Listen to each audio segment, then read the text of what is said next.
The sounds and smells of spring are in the air. For Soda Springs, the birds are breaking out of their nest and taking to the field for some good old baseball and softball. If you listen close, you can hear it. Baseball and softball in the Idaho Rocky Mountains can be as unpredictable as the weather, but the hopes of a strong season are high for the Cardinals of Soda Springs as they pursue a trip to the state championship later this spring. For the first time, KBRV is bringing you every step of that trip. Every diving catch, every line drive to the gap, every run of the season can be heard right here on your home for Cardinal Sports. Live local sports are brought to you on the Bear by Monsanto, Reed's Plumbing and Heating, Sanders Furniture, Agrium, Feeding the World Responsibly, Silver Star Communications, and by MyLocalRadio.com. We're about 20 minutes away from the first pitch, so hold on to your seats and turn your radios loud as we send you to the field for all the action with the voice of Caribou County Sports, Caleb Burgraff, on KBRV 800 The Bear and online at MyLocalRadio.com. And good morning, everybody who is listening in on KBRV 800 The Bear, and of course online as well at MyLocalRadio.com. A beautiful morning it is, and we hope it's a beautiful morning back in Soda Springs as well. We're here in Glens Ferry, Idaho, as the Cardinals getting set for game number 2 in their tournament at the Glens Ferry Wood Bat Tournament, the annual tournament, as they get set to take on the Wells Cougars. We're into the Deceivingly Tan pregame show. I'm Caleb Burgraff as we are again at Pilot Field in Glens Ferry as the Soda Springs Cardinals get set to take on the Wells Leopards from Nevada. Opening pitch is set for 9 o'clock. In the meantime, our pregame show is coming up after this word from our sponsor on KBRV 800 The Bear and online at MyLocalRadio.com. Deceivingly Tan at 186 South Main Street in Soda Springs, Idaho is currently having 2 spray tan specials for high school students. Our prom special is only $15, and for you distinguished young women contestants, it's only $10 to get your instant tan before the competition. You'll look great with a spray tan that will leave you looking healthy and radiant. Call today for your appointment at 208-547-0514. That's Deceivingly Tan in Soda Springs at 208-547-0514. Back here on the pregame show, brought to you, of course, by Deceivingly Tan in Soda Springs. Take a look at our scene set for today's ball game as the Cardinals getting set for game number 2. Yesterday, they opened up their tournament here at Glens Ferry, and unfortunately for the Soda Springs Cardinals, it was not the best of opening games. They ended up dropping their first affair as they fell to the Wendell Trojans 9-4 in a game where they started out with a 4-0 deficit, fought it back to a 4-4 tie by the end of the second inning. And we'll talk more about that second inning with Randy Sullivan, the assistant coach for the Cardinals, later on in our pregame show. But we saw them struggle in that inning, and then they turned around and unfortunately gave up 5 more runs in the game as they fell in that contest here in the opening game of this Wood Bat Tournament. On the other side of the spectrum, the Lady Cardinals will also be playing later on today, and they opened up with a pair of losses as well. Faced 2 very difficult pitchers. First from Wells, Nevada, as they faced Del Rio, who ended up striking out several of the Cardinals, plenty of the Cardinals, enough to give her a strong line score in that game of 5 innings pitched, 7 Ks, 5 walks, and 1 hit without giving up a single run in the game. And as for the Lady Cardinals, only 1 hit in the game for them. That actually came in the second inning, the first inning. It was Allie Schwartz who led off the game with a base hit. And after that, the Cardinals could not manage to get anybody else on base via the hit. They did get 1 on base via an error, when they had 5 walks as well, as we discussed. But a struggle in the first game for the Cardinals there, and then they struggled as well in game number 2. We'll talk more about the recap yesterday's action when we continue on here on the pregame show. But first, our standout student will be coming up next on KBRV 800 The Bear and our coverage of Soda Springs baseball at the Glens Ferry Wood Bat Tournament on KBRV 800 The Bear and online at MyLocalRadio.com. This is your Deceivingly Tan pregame show. Agrium's mission is to help feed the world responsibly. A world of 7 billion people, growing to 9 billion by 2050. Agrium helps farmers meet this increasing demand by supplying the nutrients and products needed to grow healthy crops, which provides communities with food and income, leading to more investment in health, education, and infrastructure, while protecting the environment for future generations. Agrium, feeding the world responsibly. MyLocalRadio.com is Southwest Wyoming and Northeast Utah's top website and the best source for local area news, weather, sports, and community events. And that's not all. MyLocalRadio.com features thousands of photographs of Wyoming and Utah high school events, from speech and drama competitions to local events, sports and activities, and much more. Check it out today and see what MyLocalRadio.com has for you.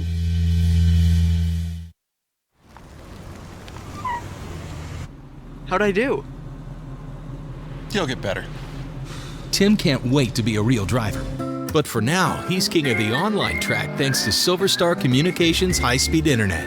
Reliable, consistent speeds give him the edge against players anywhere, even the other end of the couch. Whoa. You'll get better. Visit silverstar.com to learn more.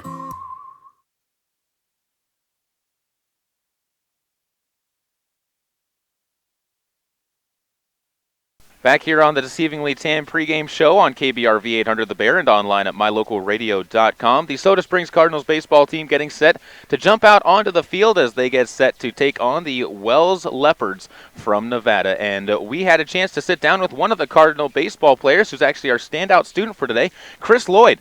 One of the seniors at Soda Springs High School was our standout student for today's ball game. We'll get into his interview right now on your home for all Cardinal athletics. Caleb Burgraff here with Christopher Lloyd from the Soda Springs Cardinals football team. And Chris, the season so far hasn't been great for you guys at this point in time. What are some of the things that you've seen the team doing really well at this point, though?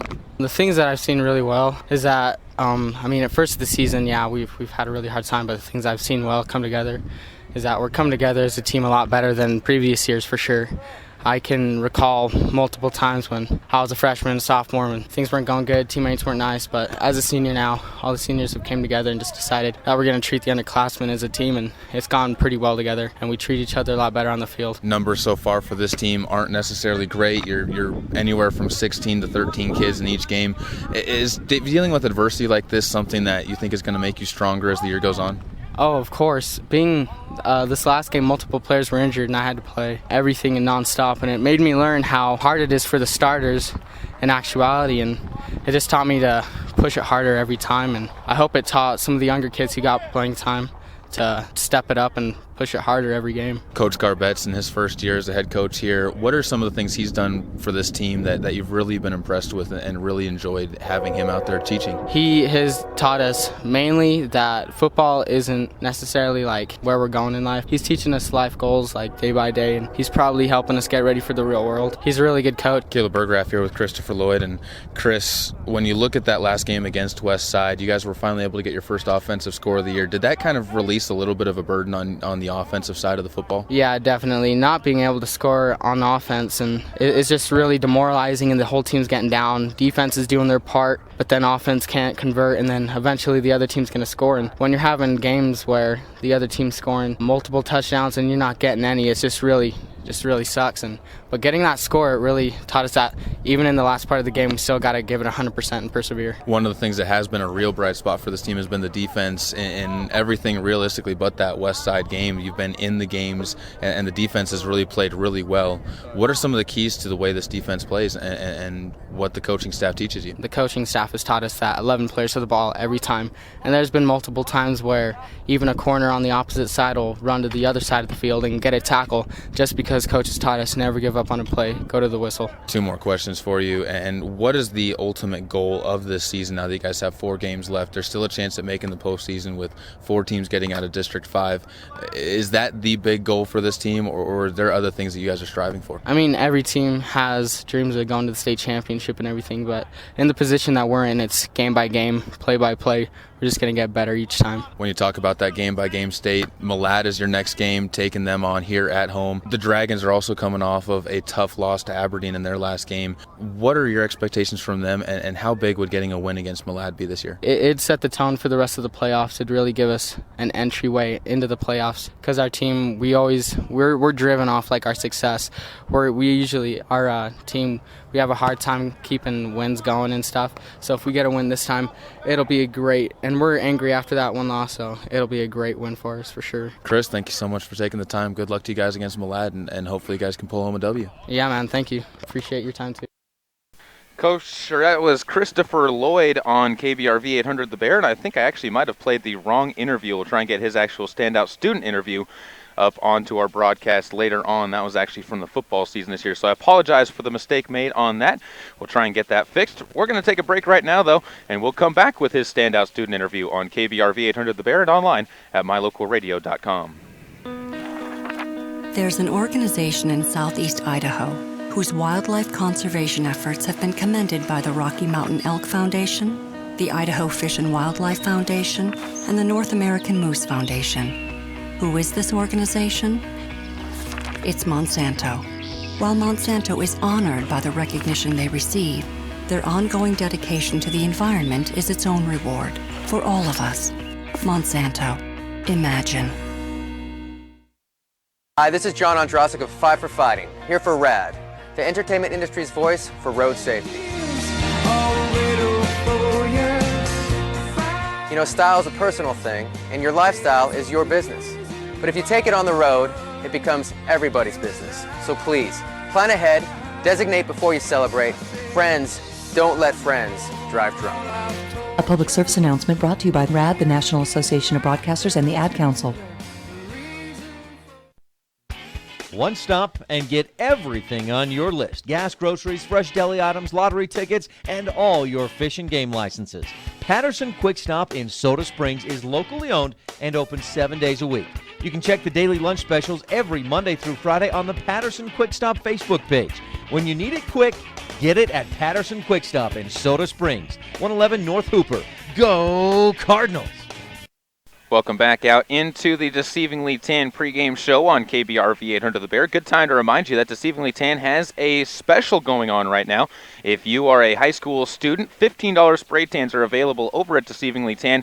Contact Billy at 208-547-0514. That's their prom special. Also, if you're in the Distinguished Young Woman competition, you can get yourself a $10 spray tan. That's all again at Deceivingly Tan in Soda Springs. We had the wrong interview queued up, but now we have it all figured out. And so let's jump into our interview with Christopher Lloyd on KBRV 800 The Bear and online at mylocalradio.com. Caleb Burgraff joined here with Chris Lloyd, who is a senior at Soda Springs High School. And Chris, how's the senior year been going for you so far? It's been going pretty great. Also a little stressful too, and some senioritis involved too. It's always tough to keep yourself moving through those last couple of months, especially now with the end really in sight, the light of the tunnel. Is it getting easier at all now that it's coming down to the end, or have you been seeing a couple more hurdles to try and get over? There's definitely been more hurdles than it's gotten easier, but it is getting easier as I see the light at the end of the tunnel. Things keep stacking up on each other, but I know that in the end it's just going to be worth it, and I just got to keep working. Talk a little bit about some of the classes that you're taking this year. What are some of the ones you're in, and what are some of your favorites? Some of my favorite classes that I'm taking currently are pharmacy technician. That's a senior level class that I've had to work pretty hard to get to. I've had to take medical terminology, and I've also participated in CNA, and it's just pretty much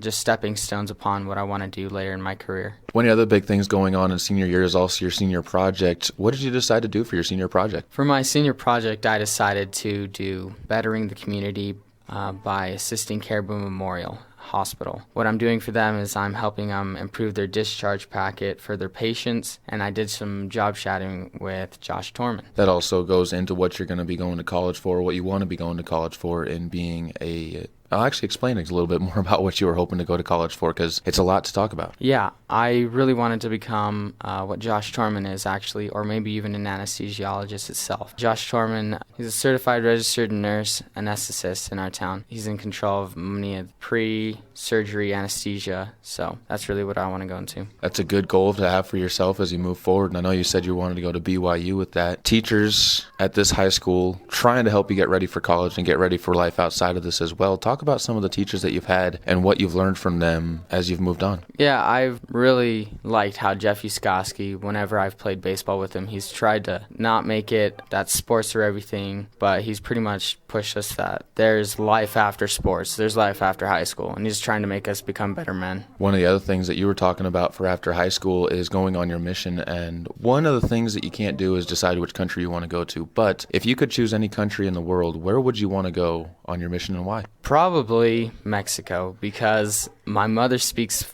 Spanish fluently, but it would be really great to speak with the rest of my mother's side of the family in Spanish fluently. What made you decide that you wanted to go into the mission before you went to college? Probably that I wouldn't want to go if I did start going to college because I get in such a flow. And I really, once I achieve something, I want to keep going. So I really want to get my mission done first, and that's the first stepping stone. Well, definitely wish you good luck on that. And we'll wrap up this interview with one more thing, and that's just thinking about Soda Springs High School, thinking about your time here. What's going to be a memory that you take with you from here, and what's going to be something if somebody came up to you and asked you what a great thing about the school was, what would you tell them? I made sure to tell them that even if you're not good at sports, it's Soda Springs High School, and you're probably going to get a little bit of playing time. And it's worth doing it, and it's fun, and you get to be with your friends. And that's probably where I've seen most of my enjoyment come from, was just outside of school, hanging with friends, playing sports, playing baseball, playing football, basketball. Just get involved. Chris, thank you so much for the time. Good luck as you continue to move forward, and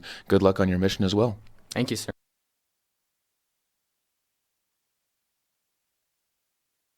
That was Chris Lloyd on KBRV 800 The Bear, as he is our standout student. Glad we got the right interview tagged up there for you guys. We're going to take another break on our pregame show, brought to you by Deceivingly Tan in Soda Springs. On the other side of our break, our coaches show will begin and end with an interview with Randy Sullivan, one of the assistant coaches for the Soda Springs Cardinals, as he has some thoughts on how the Cardinals played on yesterday's ball game as they get set to take on the Wells Leopards, who also lost to the Wendell Trojans in their game yesterday, 16-7 in their opening game of the tournament. All that's coming up on KBRV 800 The Bear and online with live video streaming at mylocalradio.com.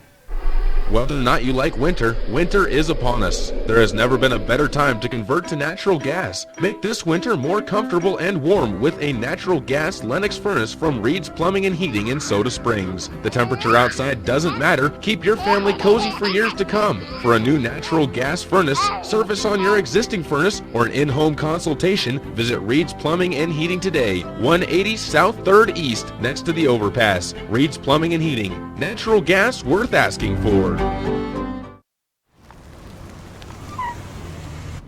How'd I do? You'll get better.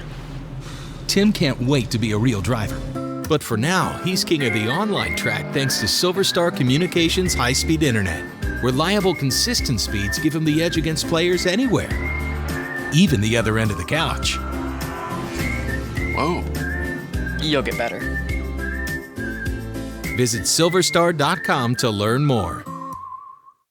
April showers bring May flowers. Join nature in renewing the beauty around us by sprucing up your home this month. Contact Terry at Sanders Furniture and Appliance and get a free estimate on adding new floor covering throughout your home. They also have floor covers, vacuum cleaners, carpet cleaners, free belts and bags, and offer free carpet shampoo. See the store for details. And while you're in there, be sure to check out the fabulous inventory and rebates on Maytag, Whirlpool, GE, Crosley, Amana, KitchenAid, and Speed Queen appliances. That's Sanders Furniture and Appliance in Soda Springs, located across from the Caribou County Courthouse. Caleb Burgraff here with Coach Randy Sullivan on the pregame show. And Coach, you guys got off to a little bit of a shaky start in your first game yesterday. Were able to come back, tied it up at 4, and then again struggled in the later innings. What were your thoughts on the team's overall performance in yesterday's game? We made some errors. We walked some guys in the game that really cost us, but we kept fighting the whole game. All of our guys kept trying. Nobody hung their head and gave up, so we were pretty proud of them for that. When you think about building up as a team, not just showing the fact that you're fighting, because fighting doesn't always show results, but getting to the point where you can actually show results from that fighting back from a deficit and getting it even or even taking the lead, is that something that you see as more bright spots for this team? Yeah, yesterday was a big step as far as doing that. The last couple games, our bats have been a little stagnant, so for us to have that big inning, we earned all those runs. We got them through hits and good at bats. They weren't walks and given to us, so that was a big step for us. When you come here to a wood bat tournament like this, what changes in the approach for hitting for the kids? Because hitting with a wood bat and hitting with a metal bat are completely different ideas, and when they're not used to hitting with a wood bat, how do you get them used to that feeling? Well, we've been practicing with a wood bat, also talking about our approach in a tournament like this, bunting, hit and runs, stealing bases, all that stuff becomes more important. So that's stuff we've been working on leading up to this tournament. Today you guys get Wells, Nevada in the first game, Nampa Christian in game number 2. Talking about Wells, they also had a little bit of a struggle in their first game. Their pitching wasn't necessarily at the top of their game. What do you need to do to come away with the win against the Leopards? We need to throw strikes. If we throw strikes, we should field the ball well. And in a wood bat tournament like this, that should work for us. We should come away with the win if we can just throw strikes and not give away free bases. I know the other thing for you guys is getting a kid out there on the mound that hasn't really had a lot of time out there on the mound. Who's going to be starting for you guys, and what are you expecting from them? Peyton Lish is going to start for us. He hasn't pitched much varsity, but he has pitched well in some JV games. So we're just going to ask him to go out there and not walk guys, throw strikes, and just trust his defense behind him. In the field, the early game's always a little bit tough to get the kids warmed up, stretched out. What are you expecting from the fielders, and how do you get them ready for a morning game? We tried to get them in their rooms and in bed early last night. I'm not sure they all went to sleep. But also get them up and have them eat breakfast before we came. We'll get them doing some running, some hitting, some throwing, and hopefully that'll wake them up. Wrap it up with one more question, Coach, and that's you have Nampa Christian coming up after this game. Do you guys look forward to that game, and how do you keep the kids, I guess the better way of asking it, from looking forward to that game against Nampa Christian and keeping focused on this game against Wells? I don't think we're going to have a problem focusing on Wells. These games are far apart, and we want to win this game first. As far as looking forward to Nampa Christian, they're a good program, and if we're going to compete this year, then we need to see where we're at comparing it, and so we need to play them and see just to compare. So it's a good game for us to get into. Coach, thank you so much for the time. Good luck to you guys as you get ready for this game against Wells, and hopefully we'll be talking about the first Cardinal victory here at the Glens Ferry Tournament. All right, thanks a lot, Caleb.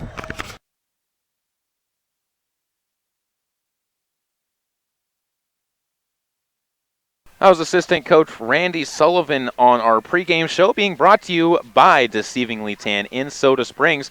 We are just a couple minutes away from the first pitch of today's ball game as the coach is meeting out at home plate with the umpires to get the quick rundown on what they need to have known, and we are going to get the starting lineups and our keys to the game coming up on the other side of this break on KBRV 800 The Bear and online with live video streaming at mylocalradio.com.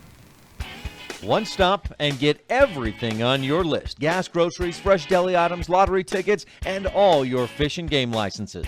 Patterson Quick Stop in Soda Springs is locally owned and open 7 days a week. You can check the daily lunch specials every Monday through Friday on the Patterson Quick Stop Facebook page. When you need it quick, get it at Patterson Quick Stop in Soda Springs, 111 North Hooper. Go Cardinals! Agrium's mission is to help feed the world responsibly. A world of 7 billion people, growing to 9 billion by 2050. Agrium helps farmers meet this increasing demand by supplying the nutrients and products needed to grow healthy crops, which provides communities with food and income, leading to more investment in health, education, and infrastructure, while protecting the environment for future generations. Agrium, feeding the world responsibly. Deceivingly Tan at 186 South Main Street in Soda Springs, Idaho is currently having 2 spray tan specials for high school students. Our prom special is only $15, and for you distinguished young women contestants, it's only $10 to get your instant tan before the competition. You'll look great with a spray tan that will leave you looking healthy and radiant. Call today for your appointment at 208-547-0514. That's Deceivingly Tan in Soda Springs at 208-547-0514.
There's your read edition of the National Anthem here at Glens Ferry and Pilot Field.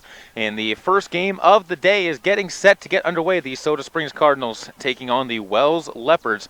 And we take a look at our keys to the game today, brought to you by Soda Smiles Dentistry. A smile is a curve that sets everything straight. Dr. Matt Coons and the staff at Soda Smiles Dentistry invite you to their office on Main Street in Soda Springs. And with our keys to the game today, I think the big one is going to be getting good contact on the baseball. The Soda Springs Cardinals, and I was talking about this with not only some of the coaches but also with some of the fans here watching today's games, that really they've been making contact. They have been making plenty of decent contact, but it hasn't really had a lot of things squared up on the bat. It hasn't had a lot of things that have really been hit well out into the field, whether infield or outfield. And that's going to be where the big key to today's game is going to end up being, is can they find some good contact and get some support for their starting pitcher today in Peyton Lish, who will be opening things up on the mound as the right-hander gets onto the mound to start off with his warm-up pitches. And with that, we jump into our starting lineups, and those will start off with the Soda Springs Cardinals in the field, as they're going to be led off, as I said, by Lish on the mound. He's being designated hit for by Mason Smith today. And at the catching position, Devin Adams completes the starting battery for the ball game. In the infield from first base to third is Braxton Kellen. Second base is Jaron Johnson. Shortstop is Zach Housley. And at third base, Kyle Dursteller will be fielding the hot corner. Saw him over there in practice on Wednesday, and he was doing a very good job at fielding the corner. In the outfield from left to right, it is Kobe Allen. In center field, Christopher Lloyd. And in right field, it is Taylor Adams. That is your starting nine for the Soda Springs Cardinals today, wearing the black uniform tops with the white pants. And on the other side, for the Wells Panthers, they're going to be looking like this. Leading off is number 3 shortstop Matthew Morgan. In the 2-hole, number 16 center fielder Cole Gunter. Number 28 is third baseman Britton Johnny. Number 33 is second baseman Raul Naranjo. Number 30 is catcher Alex Erickson. Number 2 is right fielder Zane Rodriguez. Number 9, left fielder Coleman Johnny, batting in the 7th hole. Batting in the 8th hole, the designated hitter Stephen Wright, who is hitting for the pitcher today, Joey Gardner. And in the 9th hole, trying to turn the lineup over, will be Levi Talbert, the first baseman for the Wells Leopards, wearing the number 15. And we get set for action here, 9 o'clock at Glens Ferry, as the sun shining down over the left field fence. And stepping in, wearing the black uniform top with WHS on the front for Wells High School, is Matthew Morgan, as Peyton Lish winds and fires a first pitch downstairs and low, and the ball game is underway as a train whistle in the distance welcomes the start of a new day of baseball at the Glens Ferry Wood Bat Tournament. Morgan looks out once again to Peyton Lish, who has a very slow and methodical work on the mound, and a bunt pushed forward but missed by Matthew Morgan, and the count goes to 1-1. Cardinals playing about middle depth on the infield, except for at third base, where Dursteller is even with the bag, as Lish gets the sign from Devin Adams behind the bag, and a ball is going to be flared out into right field. Taylor Adams has a beat on it, puts it away with the glove, and the lefty gets the first out recorded, and the Cardinals have a good start to the ball game. Cole Gunter, and the center fielder for the Wells Leopards, will step up now in his first at-bat of the ball game, as he will stride into the right-handed batter's box and take on Peyton Lish in his first tries of the day. 0-0 here, top of the first inning on the Caribou Memorial Hospital scoreboard. And Lish's first pitch, an off-speed pitch, bunted down the third base line. Dursteller up with it, throws on to first in time. And a good field on the first pitch bunts for a 5-3 putout. Dursteller able to record it. And the Cardinals with a very solid start, 4 pitches into the game and 2 outs already onto the scoreboard here in the top of the first inning, as that will bring up Britton Johnny, the third baseman, with a pair of first names. And Johnny will look out to Peyton Lish on the mound for the Cardinals. As he winds, and the right-hander will look to deliver. And this one grounded right back to Peyton. Goes underneath his glove, picked up by Housley. Quick throw to first. Can they get him? Firing it on from shortstop is Zach Housley, as he completes the out on the first pitch swing. And the Cardinals have a very quick top of the first inning. As they head to the dugout, they'll get the bats warmed up next on KBRV 800 The Bear and online at mylocalradio.com. Whether or not you like winter, winter is upon us. There has never been a better time to convert to natural gas. Make this winter more comfortable and warm with a natural gas Lennox furnace from Reed's Plumbing and Heating in Soda Springs. The temperature outside doesn't matter. Keep your family cozy for years to come. For a new natural gas furnace, service on your existing furnace, or an in-home consultation, visit Reed's Plumbing and Heating today. 180 South 3rd East, next to the overpass. Reed's Plumbing and Heating. Natural gas worth asking for.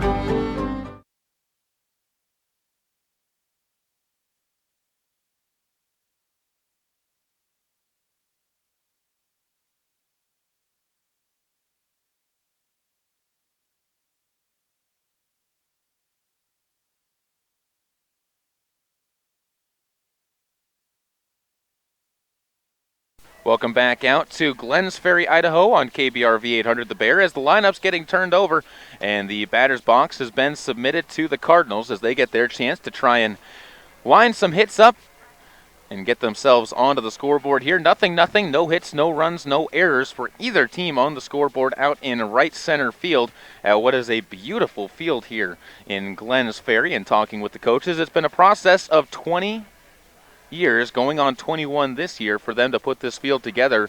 And it started out as a bare field with no bleachers, no dugouts, no nothing. And since then, it has turned into a place where there's an annual pilgrimage here for this wood bat tournament. And they have to actually turn teams away from actually coming and playing in this wood bat tournament now, as this has become a statement in western Idaho as far as places for teams to come and earn their marks on the young seasons. Zach Housley will lead things off for the Soda Springs Cardinals, as the rest of the starting lineup will have Devin Adams following him. Braxton Kellen, who recorded the last out at the first base bag, will be batting third. Kyle Dursteller over at third base in the 4-hole. Kobe Allen will be batting fifth. Jaron Johnson, the second baseman for the Cardinals, will be batting in the 6-hole. Mason Smith, doing the designated hitting for Peyton Lish today, will be batting seventh. Taylor Adams in right field is in the 8-hole, and Christopher Lloyd will be in charge of flipping the lineup over as the center fielder for the Cardinals today. And Christopher Lloyd is definitely one of those who is a good man to have at the bottom of the order when you can get him there. Good contact player, has a lot of speed, and is perfect for that spot in the lineup as he flips it over to Zach Housley, who will lead things off here. Baseball cap backwards underneath the batting helmet. That is black on top of his head. Wearing the number 24 with the black uniform and the military camouflage on the sides in gray, black, and white. Finishing up his starting pitching today, or starting warm-up pitches, is Joey Gardner on the mound as a left-hander. We'll get things underway for the Leopards as he fires one downstairs in the dirt. The Leopards struggled trying to get some new faces out there pitching in the first game against Wendell. Gave up 16 runs to the Wendell Trojans in their game, as Wendell started out the tournament 2-0 after also beating the Cardinals in a 9-4 game in the opening game for both of those two teams at 12:15 yesterday afternoon. 12:15 today, we'll see the Lady Cardinals softball team over at the softball field. We'll be trying to shift the equipment up there to make sure we get that game on the air as well. But right now, it's Zach Housley stepping into the right-handed batter's box, and Gardner will stare in as the lefty, tall, big body, winds and fires the first pitch for a strike right down the pipe, and Housley goes down on the count 0-1. 0-0 on the Caribou Memorial Hospital scoreboard on KBRV 800 The Bear, and online, of course, at mylocalradio.com. You can listen to a ball game every single time that the Cardinals baseball and softball teams take to the field, as Gardner will again wind and fire. This one bounced up several feet in front of home plate, and the count evens to 1-1 for Zach Housley, to a chorus of good eyes from the Cardinals dugout. Randy Sullivan in the first base coach's box. Coach Jeff Yuskoski stands over by third base. Both of them wearing the red uniform warm-up tops, as the 1-1 delivery upstairs and outside to Zach Housley. A junior shortstop has had a couple of small struggles in the field so far this year, but as far as his consistency, it's on the rise. Batting, he has had some issues as well, but it's always a good time to try and turn that around. And no time like the present, as these pitch misses upstairs and high. And that is the one thing Zach Housley will do, is he will give you a good at-bat He's not really one of those who's going to go down on one pitch or two pitches. He's a very good leadoff hitter in that regard for this Cardinals team, as Gardner looks in with a 3-1 pitch. Winds with the left hand, and this one bounced over towards third, picked up and cleanly thrown to first by the third baseman, as that is Britton Johnny making the out. And after a 5-pitch at bat, Zach Housley is set down for the first out, as Devin Adams will now step in.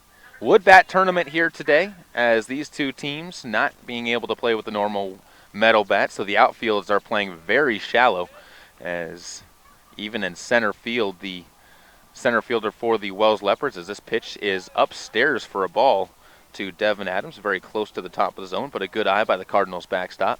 The center fielder only about 20 yards or 60 feet back into the center field grass, giving plenty of leeway to a fall behind him if somebody can really catch hold of one. As this pitch upstairs and outside, the count goes to 2-0 in favor of Adams at the plate. Small crowd, but Soda Springs, I think, definitely bringing the majority of people here. About the same amount of distance for both of these two sides, about 3.5 hours to make it to this destination. As that pitch, a strike on the inside called by the umpire, and the count goes to 2-1 on Adams at the plate. And again, Cardinals showing a lot of patience with Braxton Kellen on deck, waiting for his opportunity to step up to the plate, and hopefully with somebody on base. And Gardner will again wind. This one swung on. Adams tried to check his swing, but went around, and the count evens at 2-2. Not a lot of speed coming from the starting pitcher for the Wells Leopards. Nothing here. Bottom of the first inning, 1 out on the Caribou Memorial Hospital scoreboard, and Gardner once again winds. This one bounced up to the plate, goes behind the catcher all the way to the backstop here. And the ball will be retrieved as the count goes full. 3-2 now to the Cardinals catcher. Senior leader for the Cardinals, and Adams against Firth, the first game that he has not been able to record a hit all season long. As he has been on base for the majority of the time this year for the Cardinals. Come into this with a 5-3 record. Here he's going to flare one into shallow right field. Moving under it and making the play, extending his hand above his head, is Rodriguez. As Zane Rodriguez makes the first out for the Leopards, or second out, excuse me, for the Leopards here in the bottom of the first inning. And with 2 outs, that will bring up Braxton Kellen. And Kellen, another right-handed batter for the Cardinals, will dig in with a chance to keep this inning going. And Kyle Dursteller on deck for Soda Springs. Kellen's first opportunity will be a ball upstairs and outside. 12 pitches already in the inning. As again, the patience for the Cardinals showing well. As Gardner, again a tall lefty, big-bodied lefty on the mound, will wind, fire this one upstairs. Kellen flinched, but he held up, and the count goes to 2-2. West Jefferson Ball Club showing up here for a game that is going to be played after this one, I believe, against Glens Ferry, as the Panthers will get their opportunities to take their swings. Of course, they already played the Cardinals once this year. As another pitch goes off of the catcher's glove into the backstop, and the count goes 3-0 to Braxton Kellen, and expect him to be taking a pitch here on this opportunity and delivery to the plate. 3-0 the count, 2 outs, bottom of the first, 0-0 your score on the Caribou Memorial Hospital scoreboard. About 8 minutes into the ball game here. That started at 9 o'clock. Sun rising off in the east, just over the left field fence, as this pitch taken for a strike on the inside corner, a breaking ball that cut in towards Kellen. And the count will have its first strike recorded. 3-1 now with 2 outs. Dursteller on deck, hoping for a chance. Kobe Allen will be batting behind him. Braxton looks out. Where's the glove on the left hand? Right hand gloveless, as this pitch is taken for a ball outside, and the count will work to a walk for Kellen, and the Cardinals get the first base runner of the game for either team. And Kyle Dursteller will get a chance to step up to the plate. So with Dursteller stepping up, another right-handed batter for the Cardinals. Take a look at the records for these two teams. 8-4 coming into this game, I believe, for the Wells Leopards, as they lost yesterday again to Wendell 16-7 in a high-scoring affair in the final game of the day. It started, I believe, 3:30 as this pitch fouled off and bounced back behind home plate. Excuse me, it was actually a 5 o'clock start in the first game, or the final game of yesterday's schedule. Today, the Cardinals will be playing in the final game of the schedule at 4:30. 4 games here, 2 games to be played over at Wendell today, as the Wendell Trojans will be playing host to a couple. And Gardner will wind and fire this pitch, a strike on the outside corner. The count goes 0-2 to Kyle Dursteller. 2 outs, bottom of the first inning. No score yet, no hits for either team, and no errors, with Braxton Kellen leading off of first base. And Dursteller, who lines up deep in the box with his front foot right even with home plate, will look out at the 0-2 delivery to come in from Gardner, who winds, working from the stretch. Slide step, called strike 3 on the outside corner, and down goes Kyle Dursteller for the third and final out. No score after an inning of play, as the Cardinals will be back on the field next, top of the second, on the way on KBRV 800 The Bear, with live streaming video online at mylocalradio.com. April showers bring May flowers. Join nature in renewing the beauty around us by sprucing up your home this month. Contact Terry at Sanders Furniture and Appliance and get a free estimate on adding new floor covering throughout your home. They also have floor covers, vacuum cleaners, carpet cleaners, free belts and bags, and offer free carpet shampoo. See the store for details. And while you're in there, be sure to check out the fabulous inventory and rebates on Maytag, Whirlpool, GE, Crosley, Amana, KitchenAid, and Speed Queen appliances. That's Sanders Furniture and Appliance in Soda Springs, located across from the Caribou County Courthouse. Whoa. The moment my son saw a redwood tree. It's huge! Is the moment I knew that for him, You can't even see the top of that thing. even the sky has no limit. There are some moments only the forest can inspire. Find yours at discovertheforest.org. Learn about forests near you and discover cool things to do when you go. Your moment is out there. Find it at discovertheforest.org. Brought to you by the U.S. Forest Service and the Ad Council. Top of the second inning, getting set to get underway. Peyton Lish back out for his second inning of work. He worked quickly through the top of the order for the Wells Leopards, retiring them 1-2-3 on 5 pitches, and he will face 4, 5, and 6 in their lineup. Raul Naranjo, the second baseman, will lead things off, wearing the number 33. Alex Erickson and Zane Rodriguez to follow for a Wells team, as Peyton Lish gets a quick word from Zach Housley. The two of them will return to their spots, and Peyton will look into Devin Adams for the sign, who gets it from Coach Yuskoski in the dugout. Adams will look to the outside corner of a freshly dusted off plate, and Peyton Lish winds and fires the first pitch on the outside corner, a fastball for strike 1.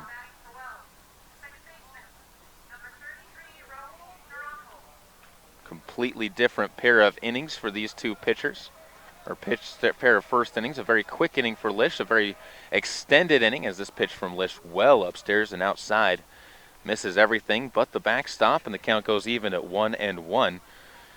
On the other side, Joey Gardner pitched a 19-pitch first inning. Chatter coming from the Wells dugout as this pitch inside and low. Count goes to 2-1 now. Patience being shown by this batter at the plate. Naranjo at second base, and wearing the number 33. Skinny and plunked on the back of the left shoulder. He's going to get a hit by pitch for his first opportunity to reach base. And that will bring up Alex Erickson with the man on base. Watch for the steal if you're the Cardinals, as Devin Adams will crouch down behind home plate. Has a very decent arm. I wouldn't say a fantastic arm from behind the plate, but can definitely make the throw down to second. And he will look to see if Alex Erickson can do anything, as Lish, a quick snap throw over to first base, is going to drive the runner back to the bag. Got a first strike to open up this frame, and then since then has thrown 3 straight pitches out of the zone. We'll see if he can find his control again. Gets a swing and a miss at the plate from Alex Erickson, who went chasing one downstairs and below the knees. So Lish getting ahead in the count. 0-1, no score yet here in the top of the second inning. Nobody out as well with the runner leading off of first base. Second batter of the inning will watch and swing and foul this ball back off to the backstop, and the count goes to 0-2. Kind of takes the play of the stolen base possibility out of the hands of Wells with the 0-2 count. Although this could be something where an off-speed pitch would be sent to the plate, so it could also be a chance for a stolen opportunity as Lish looks in. The right-hander fires this pitch on the inside off of where the location was supposed to be as Adams is looking for it on the outside corner. And the count goes to 1-2. As Adams had to reach all the way back to the inside corner of the plate to the right-handed batter to snare that ball. 1-2 count. Adams looking for it right down the middle. This one flared up into shallow infield depth at second base, and putting it away is Housley as he gets the pop up and records the out. Second out he's been able to make. A little bit of a tough play as that one looked like it had some distance to it, but Housley able to settle underneath it and put it away easily for the first out. And with one out recorded, that will bring up Zane Rodriguez, the right fielder. Right-handed batter with the orange and black gloves. Gray pants for Wells. The black uniform tops WHS. And another throw over to first base is going to get past Kellen and all the way to the fence. So moving up to second base on the pass ball, or excuse me, the throwing error, is Raul Naranjo. That one just outside of the reach of Kellen over at first. Runner moves up, in scoring position now. No count yet, but one out. All you got to do is still focus on this batter at the plate if you're Lish on the mound as the freshman winds, fires, and a strike swung over the top of and missed by Zane Rodriguez to get ahead in the count. Peyton Lish so far has been ahead in the count on all three of the batters this inning. And in fact, I believe all six of the batters in the game to this point in time. As this pitch downstairs just crosses the plate, and the count goes to 1-1. Gorgeous day. Supposed to get up to the mid-80s today, possibly. So most of the people here, the fans wearing jackets, but most of those jackets will most likely be shed as the day continues. As Peyton looks in, fires off-speed pitch on the outside corner, but just low. And the count goes to 2-1. Second batter that Lish has fallen behind in the inning, but still plenty of time for him to work himself back into a good position.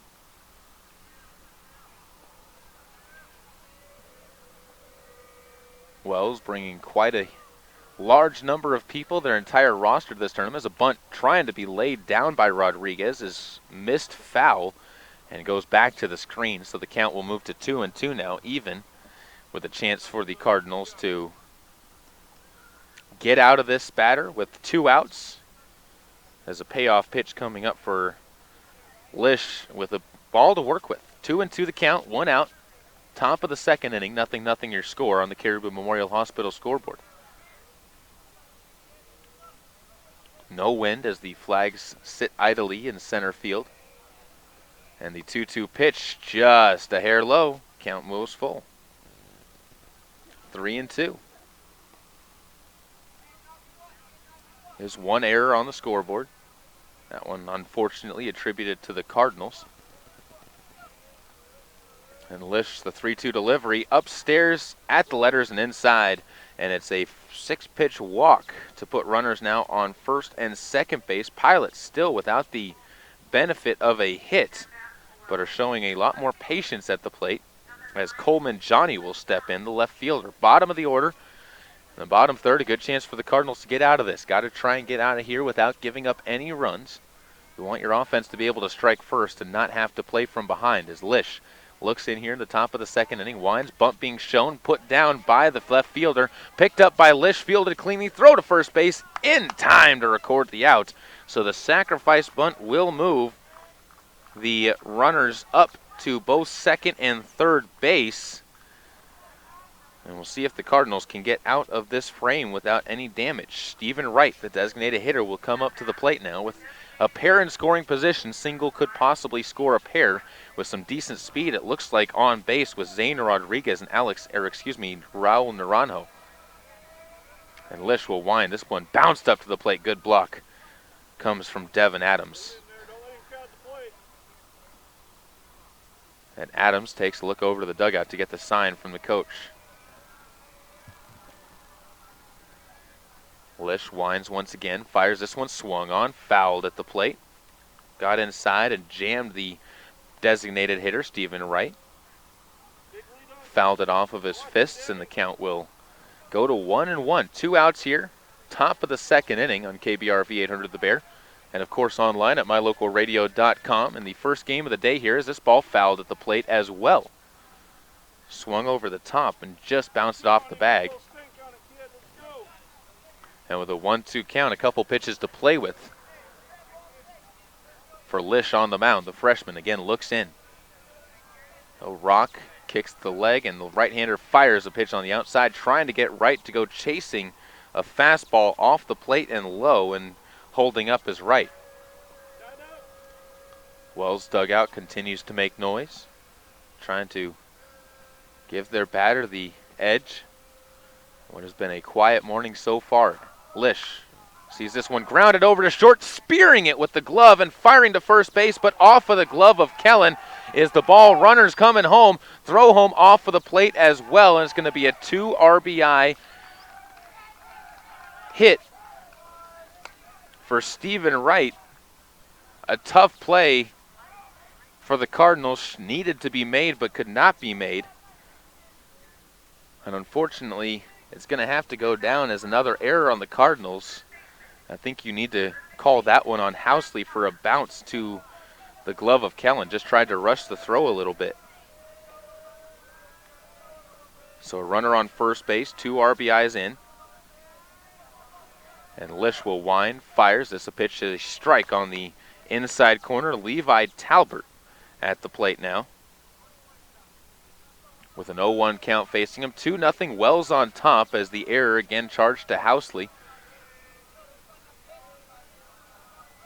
Officially on the scoreboard as well. And this pitch taken outside and away for a ball. 1-1.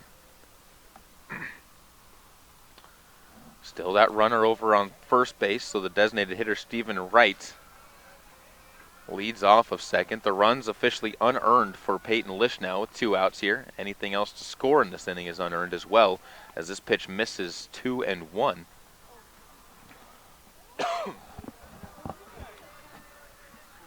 And Lish will get the ball back once again. Cardinals infield in at double play depth. This pitch on the outside corner bends away, but evens the count up at 2-2. And Levi Talbert is left staring out at the mound going, what do I do now? Not sure if he knows what to look for, as that was an off-speed pitch that broke away from the left-handed batter. Now a pitch swung on and fouled away off of the netting around the field here at Pilot Field. The count stays at 2-2. Long inning out there on the mound for Peyton Lish right now as he enters the 26th pitch now that he's going to throw in this frame.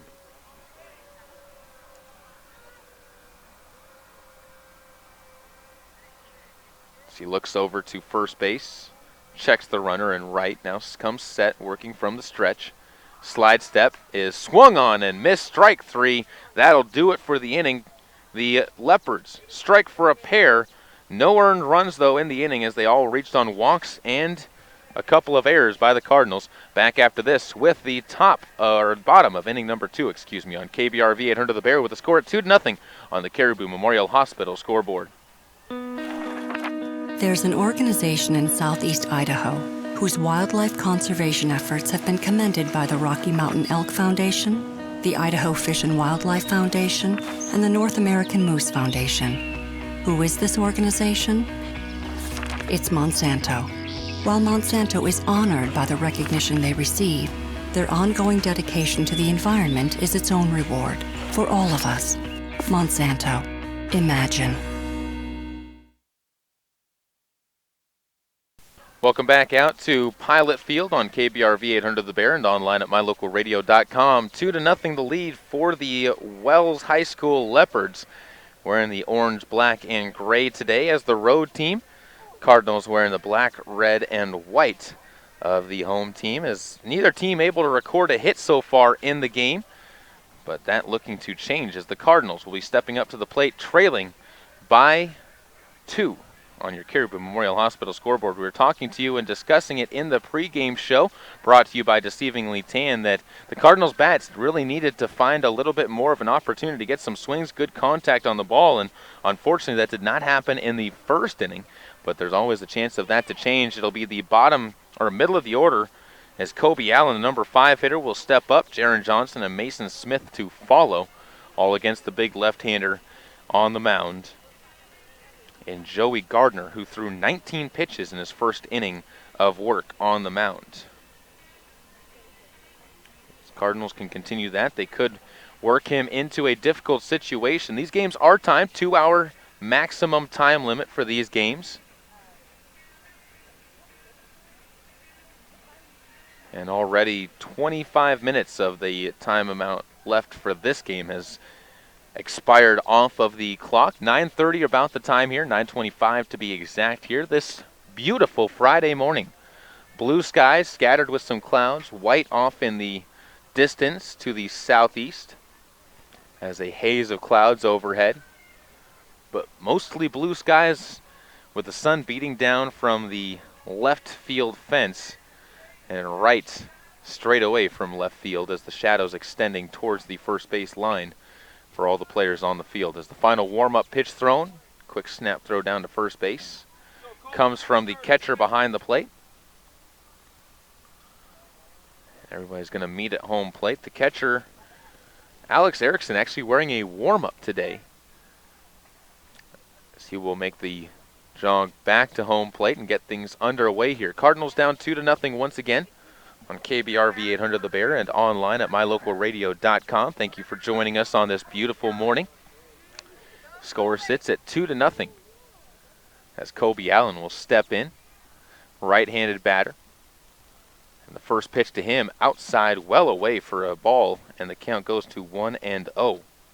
While Peyton Lish has been working from ahead in the count on most of his first pitches, the late pitches in the innings, or the pitcher in the bottom half of the inning, Joey Gardner, has only gotten ahead of one batter so far. He did strike out that batter as Kyle Dursteller went down looking. And the count now goes to 2-0 on Kobe Allen.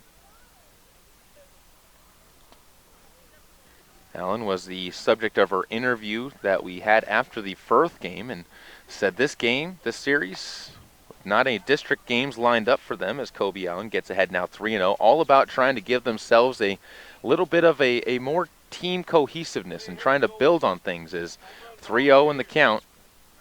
Allen most likely taking all the way on this one with the leadoff batter, trying to get some runners on base right now. And the pitch upstairs taken for ball 4. And he will make his way down to first base with the leadoff man. Jaron Johnson steps up to the plate now, wearing number 22, playing second base for the Cardinals. And a quick meeting out to the mound as the coach for the Wells Leopards will make a jog out to home, or out from the dugout on the third base side and have a quick word.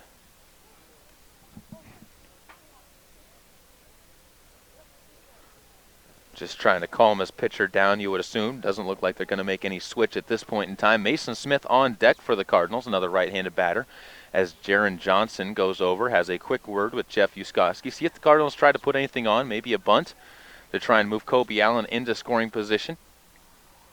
Jaron Johnson, not necessarily the speediest of the players for the Cardinals, but definitely is a decent threat for Soda at the plate. We're using the red and black Rawlings bat, wood bat only in this tournament.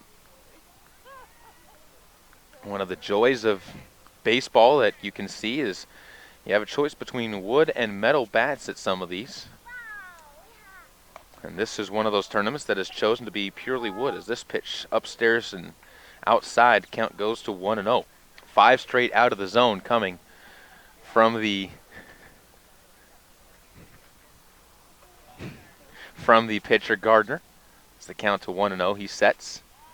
Quick throw back to first. Diving back safely is Kobe Allen. A little bit of a stumble back to the bag, but got the uniform pants dirty, and he'll have another chance.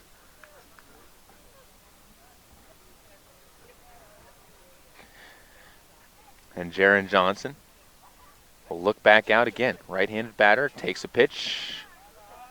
outside and away. Borderline pitch is not being called right now this morning, at least not for Gardner, who has been wild. He's had 4 3-ball counts through the first 5 batters he's faced, and now the number 6 batter in the Cardinals lineup ahead 2-0. Jaron Johnson looks out, third base, coming in a couple of steps, standing on the grass. This pitch downstairs and in, and the count goes 3-0 now. And Gardner struggling to find a location over the top of the plate. And Johnson, again, you'd expect to be watching a pitch here. After 7 straight out of the zone, you don't want to necessarily swing yourself into trouble when you have a pitcher who's struggling to throw strikes. That pitch is a strike, though. A little bit softer on the fastball, and it ends up crossing the plate, making the count 3-1. Nobody out, bottom of the second inning. Cardinals trailing by 2 after giving up a pair of unearned runs in the top of this frame. And a quick throw over to first base is going to dribble off of the catcher, but blocked up in front. It does not get away to where Kobe Allen can slither on down to second base. Instead, the count will remain at 3-1 with nobody out. Slow pace to this bottom of the second inning as Gardner trying to get himself into a little bit better rhythm on the mound. And Johnson looks out from the plate. Jaron waits the 3-1 delivery. That one upstairs, ball 4. Jaron earns a walk back-to-back to put runners on first and second now for the Cardinals, as they look to answer back to the 2-run top of the first. And now it'll be Mason Smith, who has had some very, very strong performances so far this season. In fact, back to our broadcasts against the Chalice Mackey River Cats, he had a RBI double that scored a pair to help the Cardinals to a 7-4 win in the second game of that doubleheader. Left-hander Gardner looks back, checks the runner at second. Off-speed pitch upstairs and away. And the count will go to 1-0 as Mason continues to show patience for the Cardinals. 9 pitches out of the last 10 out of the zone. And already up to 30 pitches now is Gardner on the mound as this pitch upstairs and away. Yet to record an out in the second inning, but nobody scored yet. As the Cardinals' patience, maybe getting them a chance to load the bases up as the count now goes to 2-0.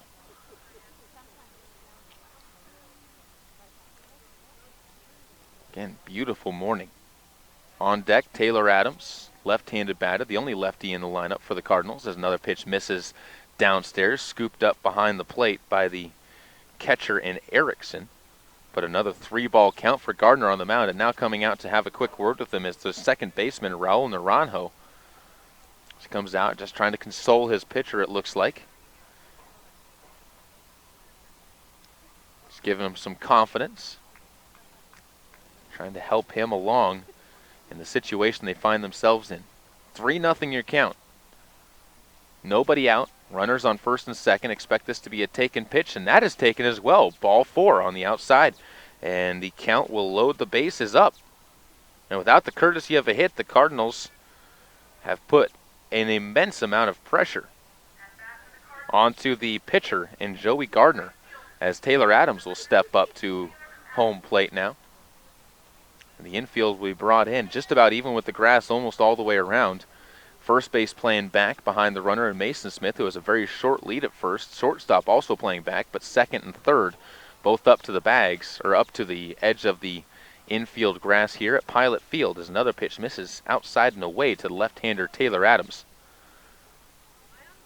Lefty-lefty matchup here. Gardner struggling through this bottom of the second inning. And another pitch upstairs, up near the head of Adams, and the count goes to 2-0. 3 walks.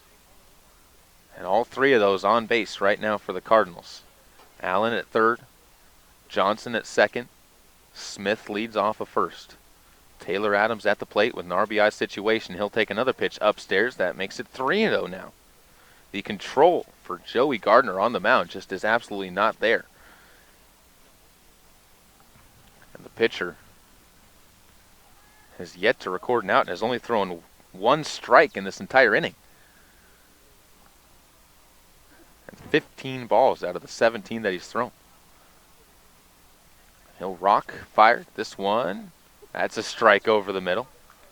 Breaking ball just caught the zone, and the count goes to 3-1 now. Now, excuse me, it's 15 balls out of the 17 that he's thrown. 17 pitches in this inning after throwing 19 in the first inning. Already up to 36 pitches today. And he has still not recorded an out here in the bottom of the second as this pitch swung on, flared out towards third. That's going to drift foul at the third base bag. Taylor Adams making some small contact, but it fills the count up at 3-2 now to the Cardinals' number 8 hitter with Chris Lloyd on deck hoping for an appearance. The Cardinals center fielder getting set for his first AB of the game. Full count, bases full of Cardinals. It's a Redbird rally here in the bottom of the second inning as this pitch upstairs swung on by Taylor Adams over his head. Not a good swing, and he knows as he comes off grimacing and back to the dugout he will stride after swinging at ball four that would have walked in a run. 1 out now, bottom of the second inning, and Chris Lloyd will step up to the plate.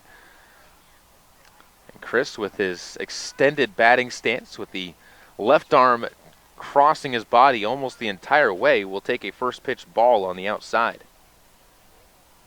For Taylor Adams, the good news that comes out of that is, again, it was not a quick strikeout. It was not 3 straight pitches. He did force 6 pitches to come from the man on the mound, and Joey Gardner. As this pitch, a taken strike, Gardner starting to re-find himself on the mound. Now he's got that first out, 1-1 the count to Chris Lloyd. As the senior center fielder, again with the extended arms behind his body, bat almost horizontal with the ground. And striding into his delivery now once again and swinging and flaring one that's a base hit over the head of the third baseman. It gets past the left fielder. That'll allow Jaron Johnson to come around and score. The Cardinals tie it up on a 2 RBI single by Chris Lloyd, flared out into left field. 2-2 the score sits, and a pair of Cardinals cross the plate. Runners remain on first and second, as that will bring up Zach Housley, the top of the order for the Cardinals, with the game all tied up. And the Cardinals recording the first hit of the ball game today. Good at-bats here in this inning, and that follows the course of what happened in the last game, as now Housley bounces one up into the middle of the field. It's going to get through everybody. Bobbled. That'll be an infield hit for Zach Housley on the play there, as he's going to make it safe, and the bases are right back to loaded on a 1-pitch AB. Gives Devin Adams, one of the Cardinals' better hitters on the season, the number 2 hole hitter, a chance here, as actually they're going to record that as an error. Again, I think that more of a hit for Housley, as that's a tough play no matter who is going to pick up that ball. And now a pitch off the plate, taken for a ball. 1 hit for the Cardinals in the inning so far, 2 hits by my book. With a 1-0 count, facing Devin Adams with 1 out and the base is still full. Bottom of the second inning, tie ball game here. And a swing and a pop-up by Adams is going to drift back into the fenced area with the water pumps. And the count will even on Devin, 1-1.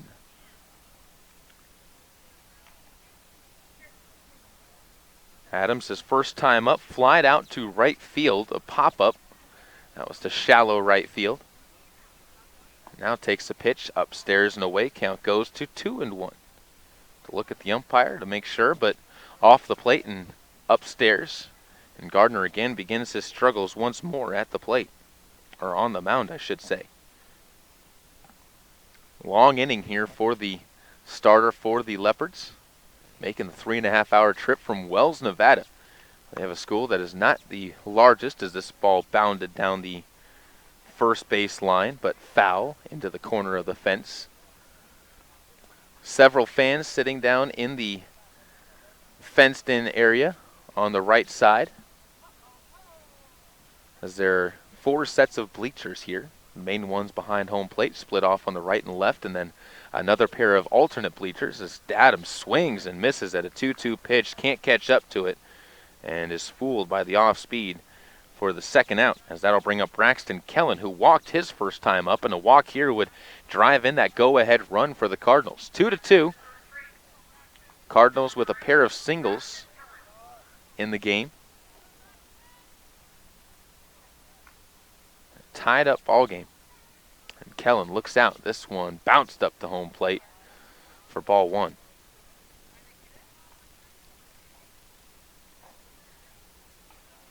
Two outs. What's been a very long bottom of the second inning is Gardner's been out on the mound for about 20 minutes now. Leading off second base, Chris Lloyd. Leading off third base, Mason Smith. And over at first is Zach Housey. As this pitch upstairs and away, and the count goes to 2-0 to the number 3 hitter in the Cardinals lineup, looking for his second trip on base in this game. Trying to give the Cardinals a lead that they can stand behind, with Kyle Dursteller on deck hoping for an appearance. 2 outs. Sitting in the inning right now. And Gardner will once again go into his delivery. Left-handed pitcher fires this one upstairs, and the count goes 3-0 now. Cardinals have a pair of strikeouts in this inning, and all those strikeouts total up to 3 for Joey Gardner on the mound. It's been feast or famine for him. 3 strikeouts, 4 walks. And he'll wind and fire the 3-0. That upstairs and away, that'll walk in a run. And it's the easiest RBI you can get for Braxton Kellen. As a run comes across to score a third of the inning for the Cardinals. And the bases will remain loaded as Housley moves up to second. Chris Lloyd moves over to third. And Braxton Kellen will get on deck with Kyle Dursteller up to the plate. He struck out on 3 pitches his first time. And he'll take a pitch that he swings at and fouls at the plate. Good rip at a pitch that was down the middle. And a good swing. 3-2 Cardinals on top right now, courtesy of 4 walks and a pair of singles by my book.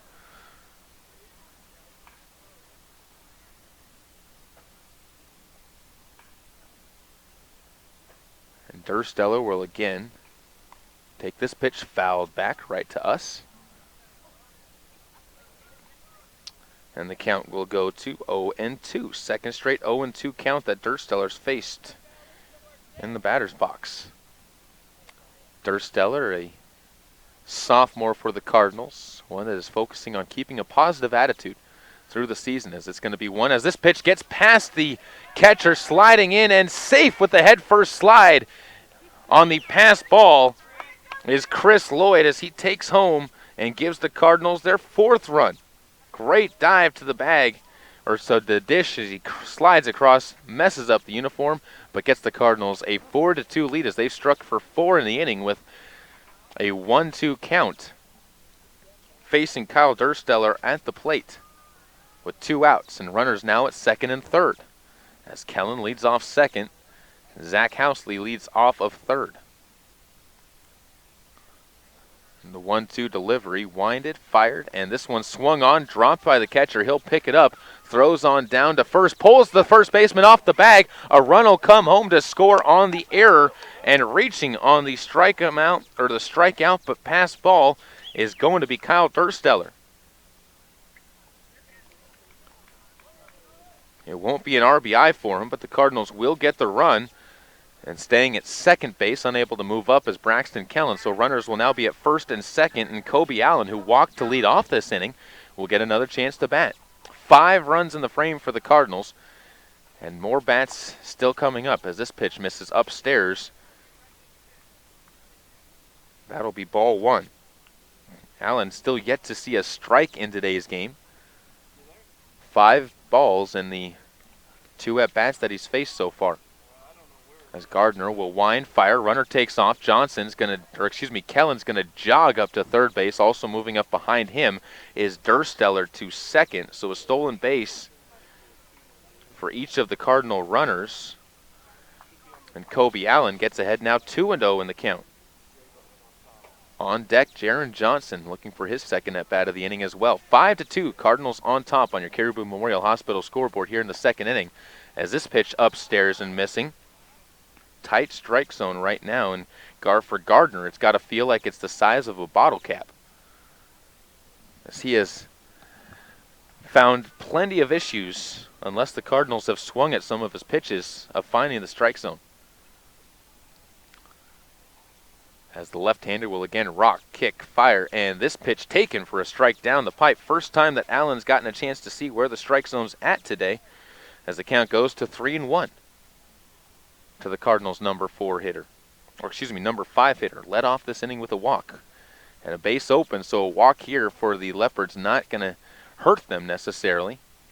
But keeping this inning going is not something you'd like to see, as a ball flared foul down the right side of the field, down the first base line, and the count will go full.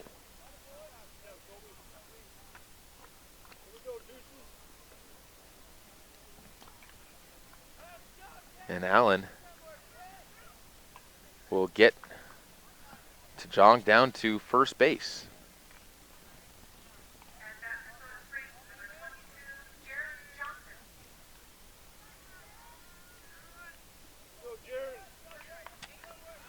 And with an 0-0 count, Jaron Johnson, with the bases full, steps into the batter's box.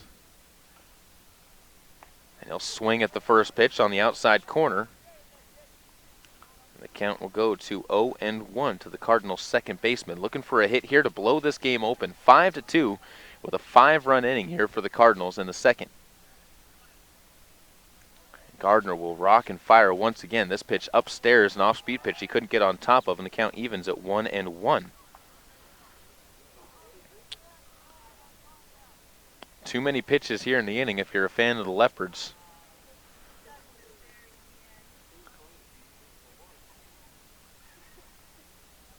And a pitch now bounced up to home plate behind the dish. And the count goes to 2-1. Johnson also walked his first time up on 5 pitches. And a walk here would again result in an RBI for the Cardinals' second baseman.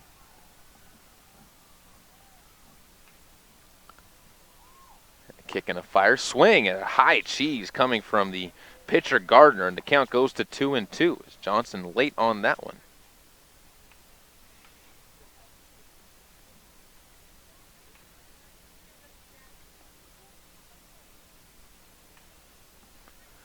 Back out there again on the mound. Gardner looks in. Chance to get out of this. Deuce is wild. 2-2 count. 2 outs. And the 2-2 pitch swung on and missed by Johnson. Can't make contact with the ball. And he is the 3rd strikeout of the inning, which sounds good on its own. But when you match it up with the fact 5 runs came across to score, the Cardinals take a 5-2 lead on the Caribou Memorial Hospital scoreboard. And we head to the top of the 3rd inning on KBRV 800 The Bear and online at mylocalradio.com.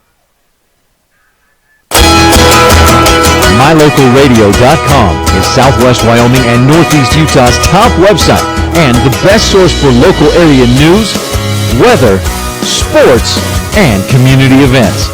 And that's not all. MyLocalRadio.com features thousands of photographs of Wyoming and Utah high school events, from speech and drama competitions to local events, sports and activities, and much more. Check it out today and see what MyLocalRadio.com has for you.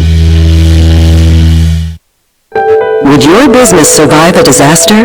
Nearly 2/3 of businesses aren't prepared for an emergency, and 40% of businesses that experience a disaster never recover. Make an emergency plan now before it's too late. For a free online tour that helps you develop an emergency plan to keep your business up and running should disaster strike, visit ready.gov/business. Brought to you by the Federal Emergency Management Agency, the American Red Cross, and the Ad Council.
Agrium's mission is to help feed the world responsibly.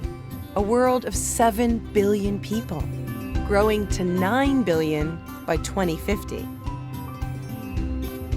Agrium helps farmers meet this increasing demand by supplying the nutrients and products needed to grow healthy crops, which provides communities with food and income, leading to more investment in health, education, and infrastructure, while protecting the environment for future generations. Agrium, feeding the world responsibly.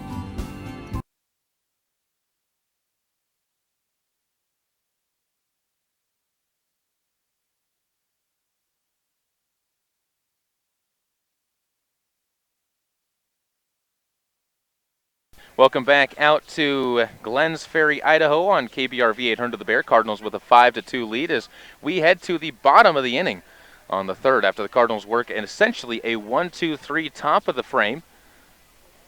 Peyton Lish working well, only 45 pitches through 3 innings, and that's something you like to see as a coach.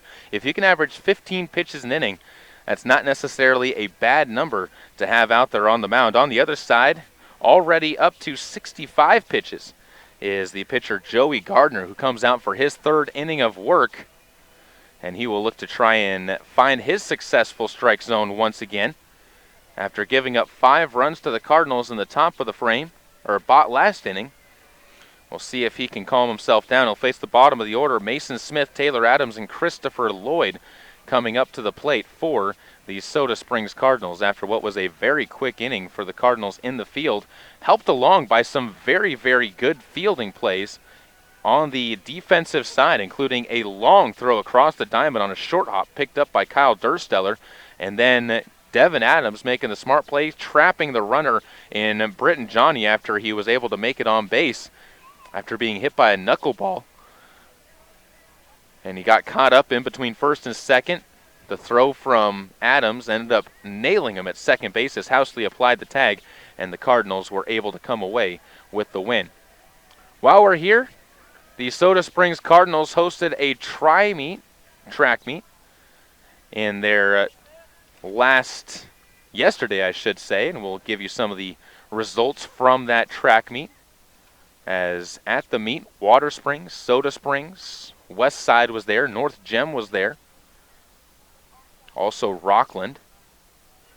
As we're going through the day today, we'll try and get you some of the updates on those. And one of those updates includes the daughter of Coach Jeff Uskoski, ended up taking first in the 3,200-meter race, coming in with a time almost a minute and a half ahead of Mackenzie Kohler from Westside. She came in at 13:47 on the 2-mile run. Hope Uskoski, a freshman, getting a first-place finish there as Mason Smith takes a first-pitch ball to get ahead in the count once again, and we'll see if the Cardinals' patience will do them any good here in the back half of this frame as we continue to work here on KBRV 800 The Bear and online at mylocalradio.com. We lost our camera. Hopefully we'll be able to get that back up and on for you as the count moves to 2-0 now.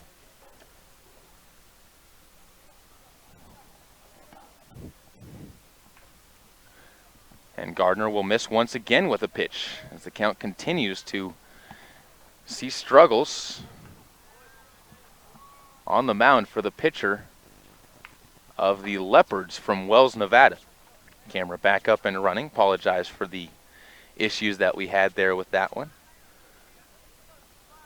3-0 count to Mason Smith. He'll earn the first batter walk on 4 straight pitches, and for the second time on 4 straight pitches, Mason Smith gets to take a base. And Taylor Adams will get to come up to the plate now. Left-hander looking to continue the success for the Cardinals in the third inning, 5-2, the Cardinals lead on the Caribou Memorial Hospital scoreboard. As Adams looks out to the pitcher, and winding and firing is Gardner, who is going to get a breaking ball to drop over the front of the strike zone. And the count will go to 0-1. Adams struck out on a full count his last time at the plate.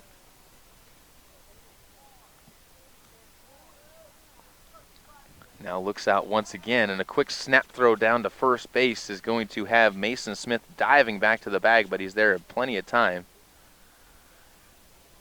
And with an 0-1 count in favor of the pitcher, Gardner will again look and direct his attention to Taylor Adams.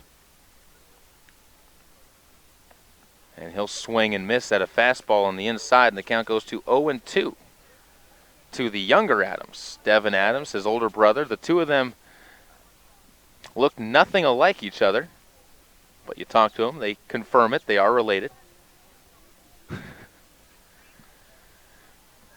Taylor, a sophomore for the Cardinals, shows bunt, pulls it back, and the count goes to 1-2. Not often you see a bunt shown with 2 strikes, but Coach Yuskoski trying to find a positive out. And with the count at 1-2, nobody out here. Bottom of the 3rd inning, Taylor Adams will look out to the pitcher once again, as he'll have the go-ahead to swing. Swings through an off-speed pitch, and for the second time in the game, he's set down on strikes after a 4-pitch at bat, and that'll bring up Chris Lloyd, who's our standout student to start out the game today.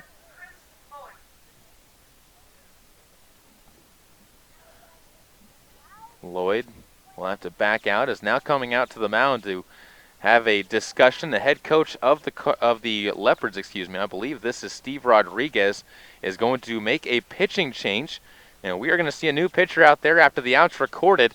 And up coming into the batter's box will be number 18 for the Wells Leopards, as that is, as soon as I can find my roster for Wells, Jose Melchor, who will get his first chance to do some pitching today. So it'll be a straight-up switch, I believe. Just heading into the dugout is the pitcher for the Leopards, and out and being DH'd for still is going to be Melchor. We'll be back with Melchor's numbers after this on KBRV 800 The Bear and online at mylocalradio.com.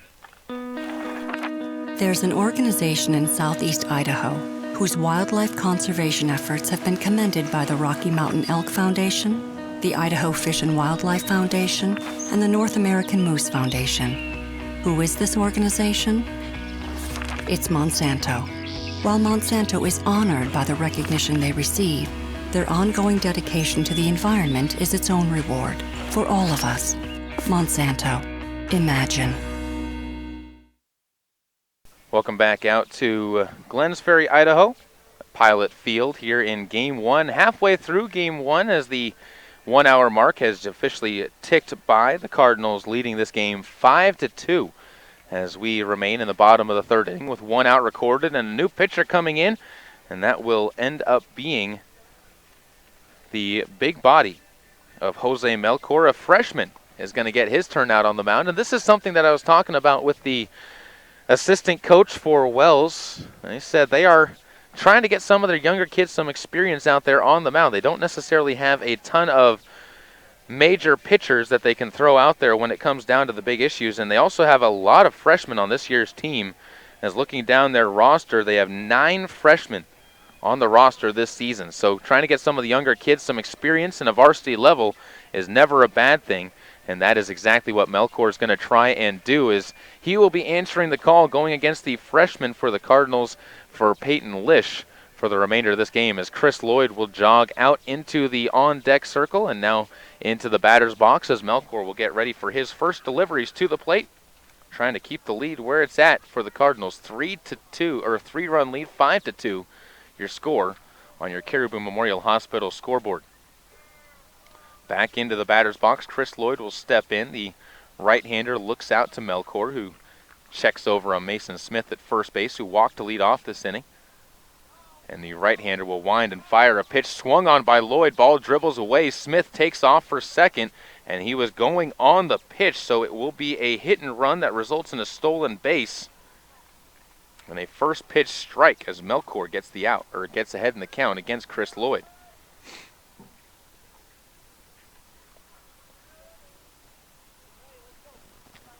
The right-hander sets. Looks in underneath the orange brim of his cap, and this ball misses outside. Pulls the catcher and Erickson out of his crouch, and the count evens at 1-1.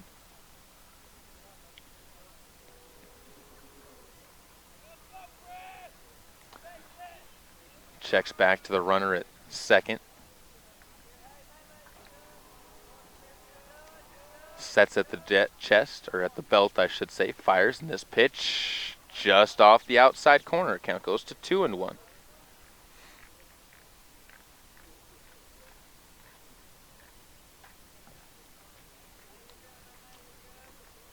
Wind picking up just a little bit of a breeze out at center field, waving the pilot's flag below the American flag at the center field flagpole as another quick throw back into, or fake throw, excuse me, comes from Melkor at the mound. As he returns to a set position and looks in to home plate.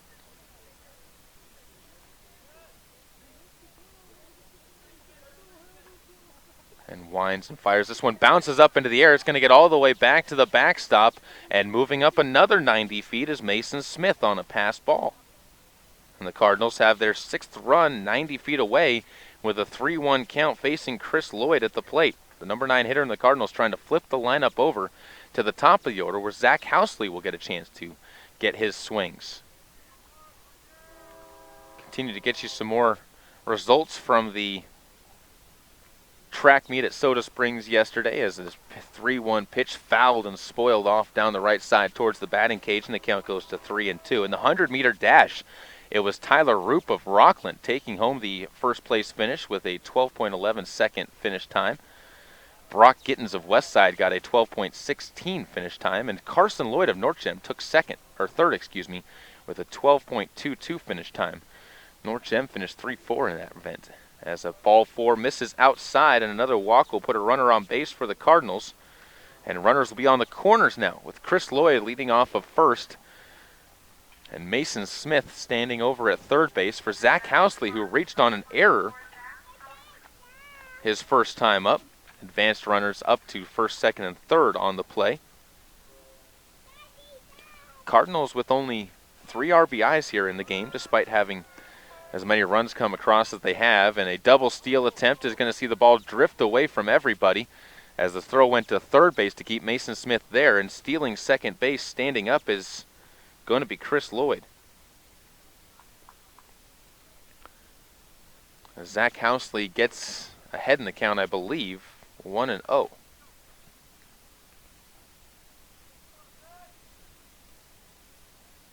So 1-0 the count, or excuse me, 0-1 the count, 1-1. Now as that pitch misses for a ball, 1 out, bottom of the third, Cardinals trying to strike for a few more runs. A base hit could score a pair if Housley can get himself on base. Only 1 hit between the 2 teams so far in today's game. A pair of errors for each team.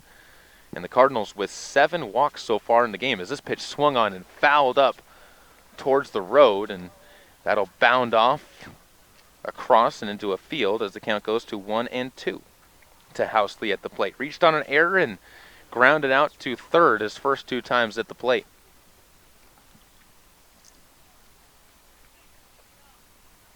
Pilots getting set for their next game, as I believe they'll be taken to the field against West Jefferson next. And now it's Housley turning on a ball to left field. That's going to get over the head of the left fielder, and Johnny has to go all the way back to the fence to retrieve it. Housley chugging around second. He's going to head for third, set for a slide, gets past the ball, gets past the third baseman. It's a 2-run triple as Zach Housley comes through with the second hit of the game for the Cardinals. A pair of RBIs, and the Cardinals jump out to a 7-2 lead now. Mason Smith comes home to score. Chris Lloyd also comes around to score.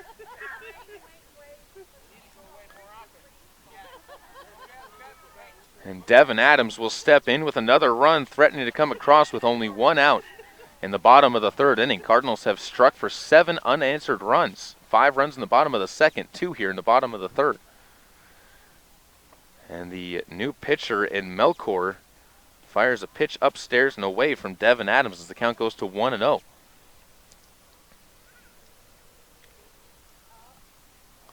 The McCall School District softball team showing up to the field now as their JV team here at the tournament in softball as a pitch goes through the legs of the catcher coming home. Zach Housley is going to have to hustle as the throw goes past Melkor, and Housley slides home safe on the pass ball with the Cardinals' 8th run on 2 hits.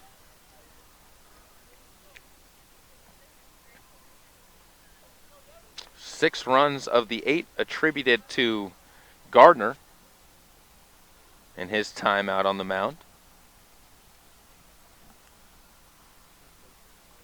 And Melkor will wind and fire. 2 of these runs attributed to him as ground ball goes to second, or short, excuse me. That's going to get past the reach of Morgan. It'll have to go as an error, although it took a funny hop. So we'll see how the fielding is going to be scored. That one will be called a hit, so Adams will reach on a hit after the, again, interesting bounce that the ball took. I think it caught the lip of the grass and skipped on through. And so the 3rd hit of the inning will belong to Devin Adams with only 1 out here. Braxton Kellen, who has yet to be retired in the game, will step up to the right-handed batter's box and look into the right-handed Melkor. Guess he'll do a quick throw over to first base. Adams back there in time. Back to the track meet yesterday in the 100-meter for the girls. It was Rachel Reeder of Westside taking home first, 13.84 seconds, just ahead of Elizabeth Stauffer from Water Springs. First Soda Springs finisher was Lalani Finlayson with a 14.66 second time in that 100-meter race. As Melkor winds, fires, going on the play is Devin Adams, and he will be into second base without a throw as the ball slipped out of the catcher's glove, and Erickson could not make the strike down to first base, and with the count at 1-0, Braxton Kellen gets ahead in the count with a runner in scoring position. In the 200-meter race, it was Alexa White taking home the first place finish for the Cardinals with a time of 28.73 seconds. Westside had the next 3 finishers, all inside 29 seconds. As a pitch is going to see a balk come from the pitcher. That one goes for a ball to the catcher, and moving up to third base now is Devin Adams. So runner now 90 feet away as the home plate umpire makes sure that they understand why that was the case. And with 2-0 the count, Braxton Kellen will again look out. Excuse me, 1-0 the count, so the pitch is a no pitch. And Melkor will wind, fire this one on the outside corner. Count goes to 1-1. Excuse me. 90 feet away is the Cardinals' 9th run of this game. We were hoping that the bats would wake up. The bats haven't necessarily woken up too much, but the Cardinals' offense has.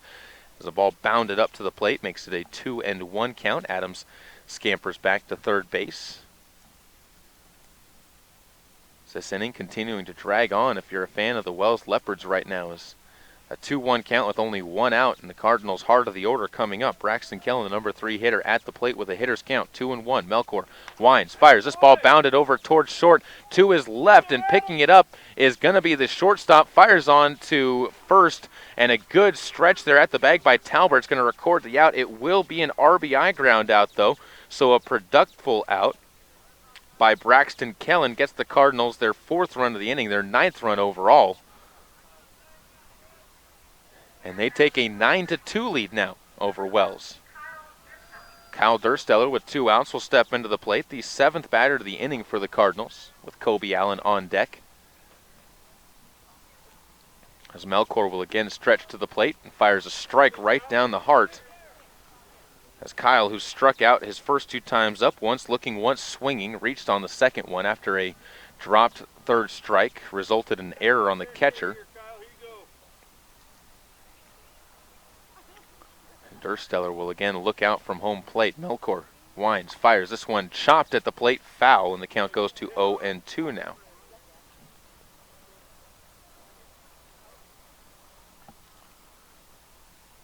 Oh, 2 count, 2 outs. Bottom of the 3rd inning. Coming up next will be our Bear Lake Drug in Montpelier 4th inning of work. Melkor again winds and fires this one off the plate. 1-2. Good eye comes from Dursteller to keep himself alive. 3rd time through the lineup for the Cardinals right now. Kobe Allen on deck and Jaron Johnson, both of their at-bats came in the 2nd inning. As Kobe walked both times in the 2nd. Johnson ended the 2nd with a strikeout, but walked previously to reach base. And Melkor will kick, wind, fire. This one bounced up the home plate as well, overthrowing his fastball down into the dirt, kicking up some dirt.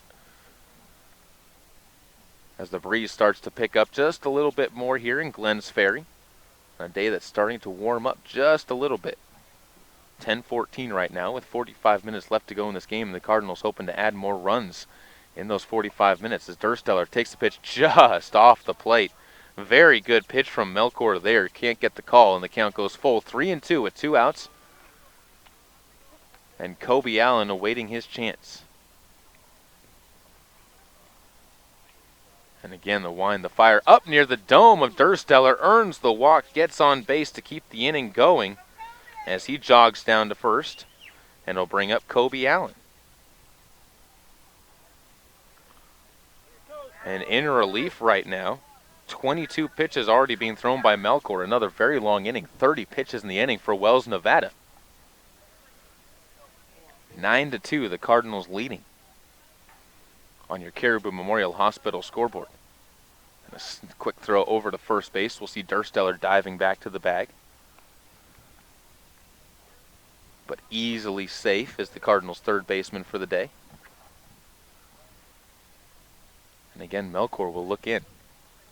Contrails in the air overhead, glancing off the sun, which is continuing to rise off over in the left field fences. As the runner goes, Dursteller is going to slide in underneath a very slow, larking throw from the catcher, and the count goes to 0-1 after a swing and a miss by Allen, but a stolen base will result in the act, with Dursteller getting his second stolen base of the game. 5 stolen bases in the ballgame for the Cardinals as a team. And so another runner in scoring position with 2 outs. Allen looks out with the 0-1 pitch coming his way, bounces one and chops it down the third base line, picked up by Coach Yuskoski on the third base side, and the count goes to 0-2 now to Kobe Allen. Still here in the bottom of the third inning. It's been a long frame for the Cardinals. 8 batters coming up to the plate right now with Allen at the plate. Jaron Johnson represents the number 9 batter in the frame.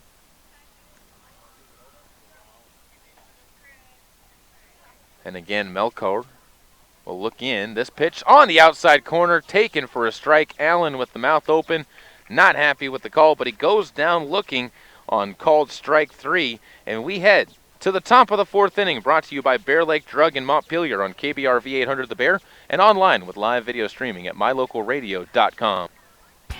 One stop and get everything on your list. Gas, groceries, fresh deli items, lottery tickets, and all your fish and game licenses. Patterson Quick Stop in Soda Springs is locally owned and open 7 days a week. You can check the daily lunch specials every Monday through Friday on the Patterson Quick Stop Facebook page. When you need it quick, get it at Patterson Quick Stop in Soda Springs, 111 North Hooper. Go Cardinals! Hey America, we need to have a little talk. We've got a lot of food in this country. We've got so much food that we can't eat it all. So how are 17 million kids in America struggling with hunger? That's why the Feeding America nationwide network of food banks gathers surplus food and gets it to hungry kids who need it. Support Feeding America and your local food bank at feedingamerica.org. Brought to you by Feeding America and the Ad Council. Welcome back out to Glens Ferry, Idaho on KBRV 800 The Bear and online at mylocalradio.com. The Soda Springs Cardinals getting their chance to jog back out onto the field as they have taken a very solid lead right now of 9-4,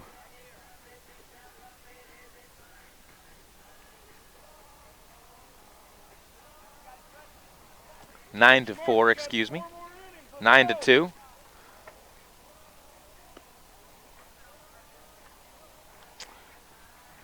And are looking to continue to have the success that they've had so far in this game. As the defense jogs back out onto the field, they'll be seeing the middle of the order, Raul Naranjo, who was left on base after a runner was cut down, and Britton Johnny on his way towards second. Still a no-hitter being thrown by Peyton Lish, as he has given up 2 runs, both of those unearned. This may be the first hit as it's flared out to right field, but no, Taylor Adams able to stay with it on the first pitch swinging. And the out is recorded by Adams as he's able to readjust to the ball, and the second out is recorded by the Cardinals right fielder. He also recorded the first out of the game for the Soda Springs Cardinals, and Peyton Lish will once again get another chance at the plate, or to deliver to another batter, as this one, Alex Erickson, the catcher. And he takes a pitch on the inside, just off the inside for ball one. He popped out to short his first time up, and Erickson, a junior for this Nevada team, will swing and bounce one over the head of Peyton Lish, off his glove, picked up by Housley. It's a good strong throw onto first base, records the out. And on 2 pitches, another Wells Leopard goes down.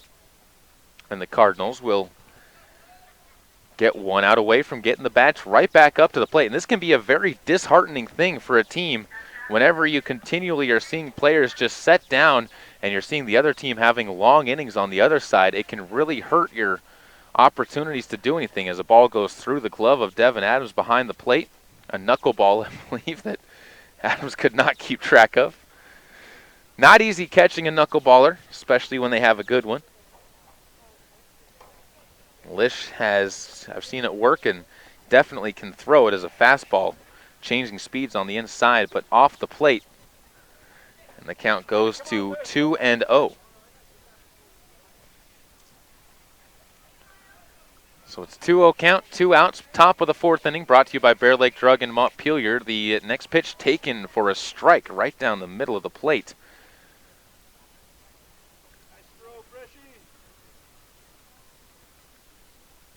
We'll have another delivery coming, 2-1. As Lish will get this one swung on and chopped foul down the right field line.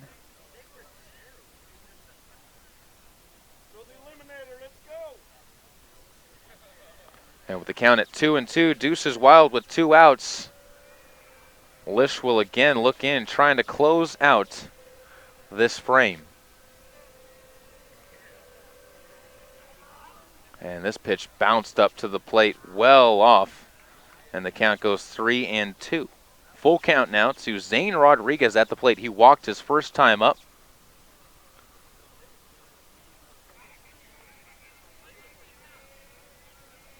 And looking for a similar opportunity just to get on base. And he'll swing and ground one towards first. Picked up by Kellen on the backhand, able to take it over to the bag. And the Cardinals will get out of the frame as they continue to lead this game by a score of 9-2 on your Caribou Memorial Hospital scoreboard. That's the top of your 4th inning, brought to you by Bear Lake Drug in Montpelier. Back after this word from our sponsor on KBRV 800 The Bear and online at mylocalradio.com. Bear Lake Drug, located at 836 Washington Street in Montpelier, not only has everything you need to get better quick, but we also carry a great selection of durable medical equipment to purchase or rent as we assist you in your recovery. And while you're here, check out our large selection of gift items. Call us to fill your prescriptions today at 208-847-1421. That's 847-1421. Bear Lake Drug, the small town pharmacy that gives you world-class service. That is Bear Lake Drug, a new sponsor here on KBRV 800 The Bear and online at mylocalradio.com. If you want to be a sponsor or your business wants to be a sponsor on KBRV of Soda Springs baseball and softball games, be sure to give us a call back at our office. Kim Miller would be more than happy to help you out. Just go ahead and call 208-547-2400. That is the main line to our station, and if you do not get in touch with us there, then they will always be able to help you with leaving a message and getting you onto the air with our broadcasts on KBRV 800 The Bear and online at mylocalradio.com. And we'll be back on air next year as well, doing the very same thing: baseball, softball, basketball, girls and boys, and volleyball and football, all being brought to you with live video streaming at mylocalradio.com. And plenty of other advertising opportunities as well on our coverage of Soda Springs High School athletics. 9-2 on the Caribou Memorial Hospital scoreboard as the Soda Springs Cardinals will get the middle and bottom of the order coming up. Jaron Johnson, the number 6 hitter, will lead things off. Mason Smith and Taylor Adams to follow him as they will continue to work against Melchor, as Jose Melchor started and came in relief and got the final 2 outs of the 3rd inning, giving up 3 runs that were attributed to him. As Housley came in to score, Adams came in to score, as did Chris Lloyd come in to score. And Johnson will make his way around to get into the batter's box. Temperature starting to rise slightly here.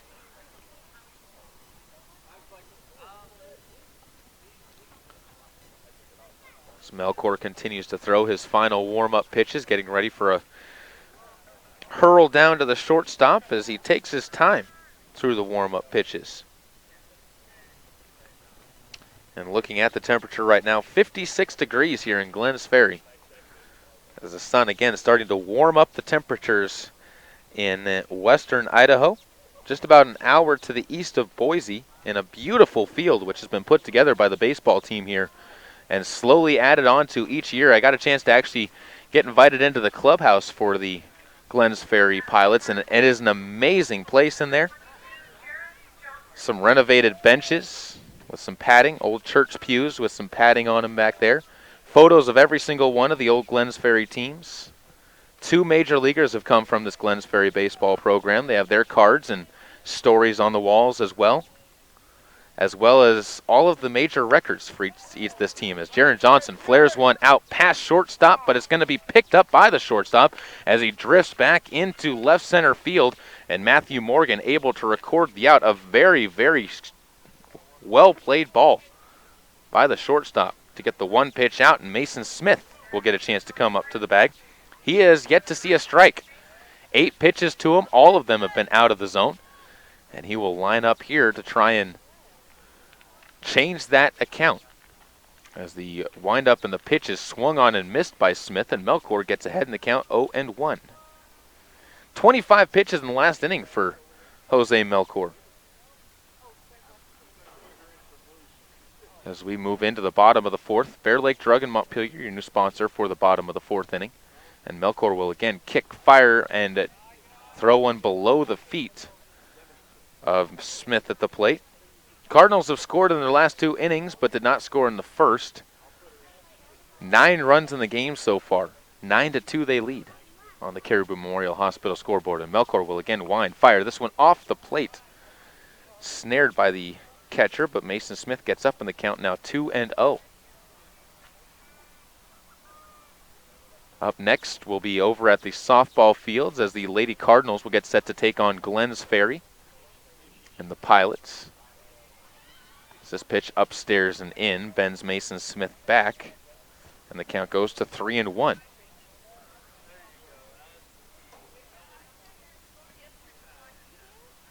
And a good hitter's count for Smith at the plate. See what Melkor decides to do. Looks in.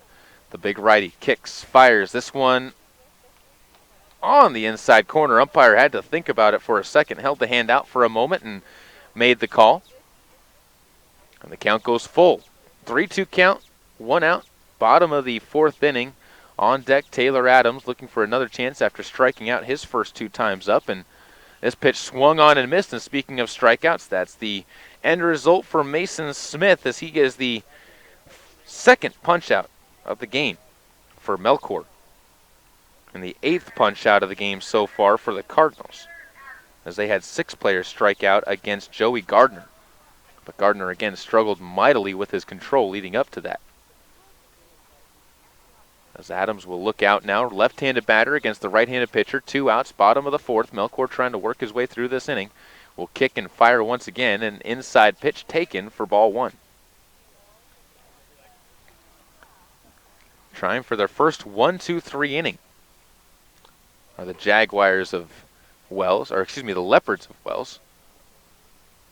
And Melkor will again set, goes to the belt, stares in.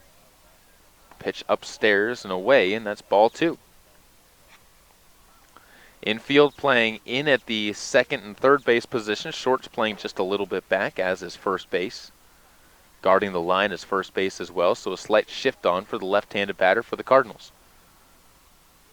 Outfield playing very shallow. They've even crept in a little bit more as this ball is going to be driven over to right center field. Drifting to his right just a bit now, backing up and putting it away is the center fielder Cole Gunter, and Taylor Adams is retired. Decent contact, but with the wood bat, not much fly to it. And the Cardinals go down 1-2-3, first time in the game that has happened to them as we head to the 5th inning. Paid for by Kelly Wells for County Sheriff on KBRV 800 The Bear and online at mylocalradio.com. One stop and get everything on your list. Gas, groceries, fresh deli items, lottery tickets, and all your fish and game licenses. Patterson Quick Stop in Soda Springs is locally owned and open 7 days a week. You can check the daily lunch specials every Monday through Friday on the Patterson Quick Stop Facebook page. When you need it quick, get it at Patterson Quick Stop in Soda Springs, 111 North Hooper. Go Cardinals!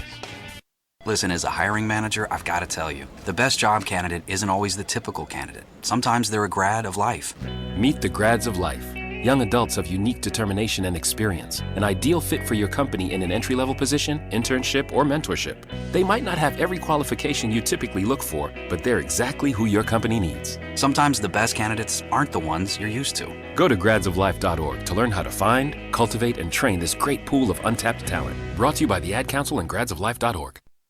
Welcome back out into the Glenns Ferry Woodbat Baseball Tournament as the Soda Springs Cardinals baseball team currently leading 9-2 after dropping a game yesterday at 9-4 to Wendell, looking to bounce back and get their fourth win in their last 5 games. As they had a 3-game winning streak coming into this tournament, and they're trying to give themselves some momentum going into what will be probably the toughest test of the tournament for the Cardinals when they take on the Nampa Christian Trojans at 4:30 this afternoon. We'll have a pregame show coming up for you on that one between 4 and 4:05 with the first pitch slated for 4:30. Between that, we're also going to be doing the softball game as the Cardinals take on Glenns Ferry, the host Pilots. And now fouling a ball off at the plate, Coleman Johnny falls behind Peyton Lish, who's out for his 5th inning of work. Pitching a no-hitter so far. He's given up a walk. There have been 2 errors in the field behind him. 1 error on the shortstop Housley, as well as an error throwing the ball on Lish, as this ball nubbed over towards third, picked up by Dursteller between the legs. Long throw onto first base is good, and the out is recorded on 2 plays. And again, the no-hitter continues for Peyton Lish on the mound. Not a lot of strikeouts, pitching to contact. In fact, only 1 strikeout so far for Lish in the game. But, again, when you're pitching to contact but they can't make solid contact, it's almost better than a strikeout because you don't waste a lot of pitches. As this pitch now fouled off at the plate as well, goes between the legs of Adams, the catcher, but Lish again ahead in the count, 0-1. Worked a very quick last inning and, in fact, has retired the last 8 batters he's faced. As this ball he lost control of goes behind the back of Stephen Wright, the DH, and the count goes to 1-1. Lost control of that pitch. 8 straight retired by Peyton Lish. Looking for number 9. And Wright reached on an error his last time up. Holds the plain wood bat as he will foul off another pitch at the plate. Count goes to 1-2.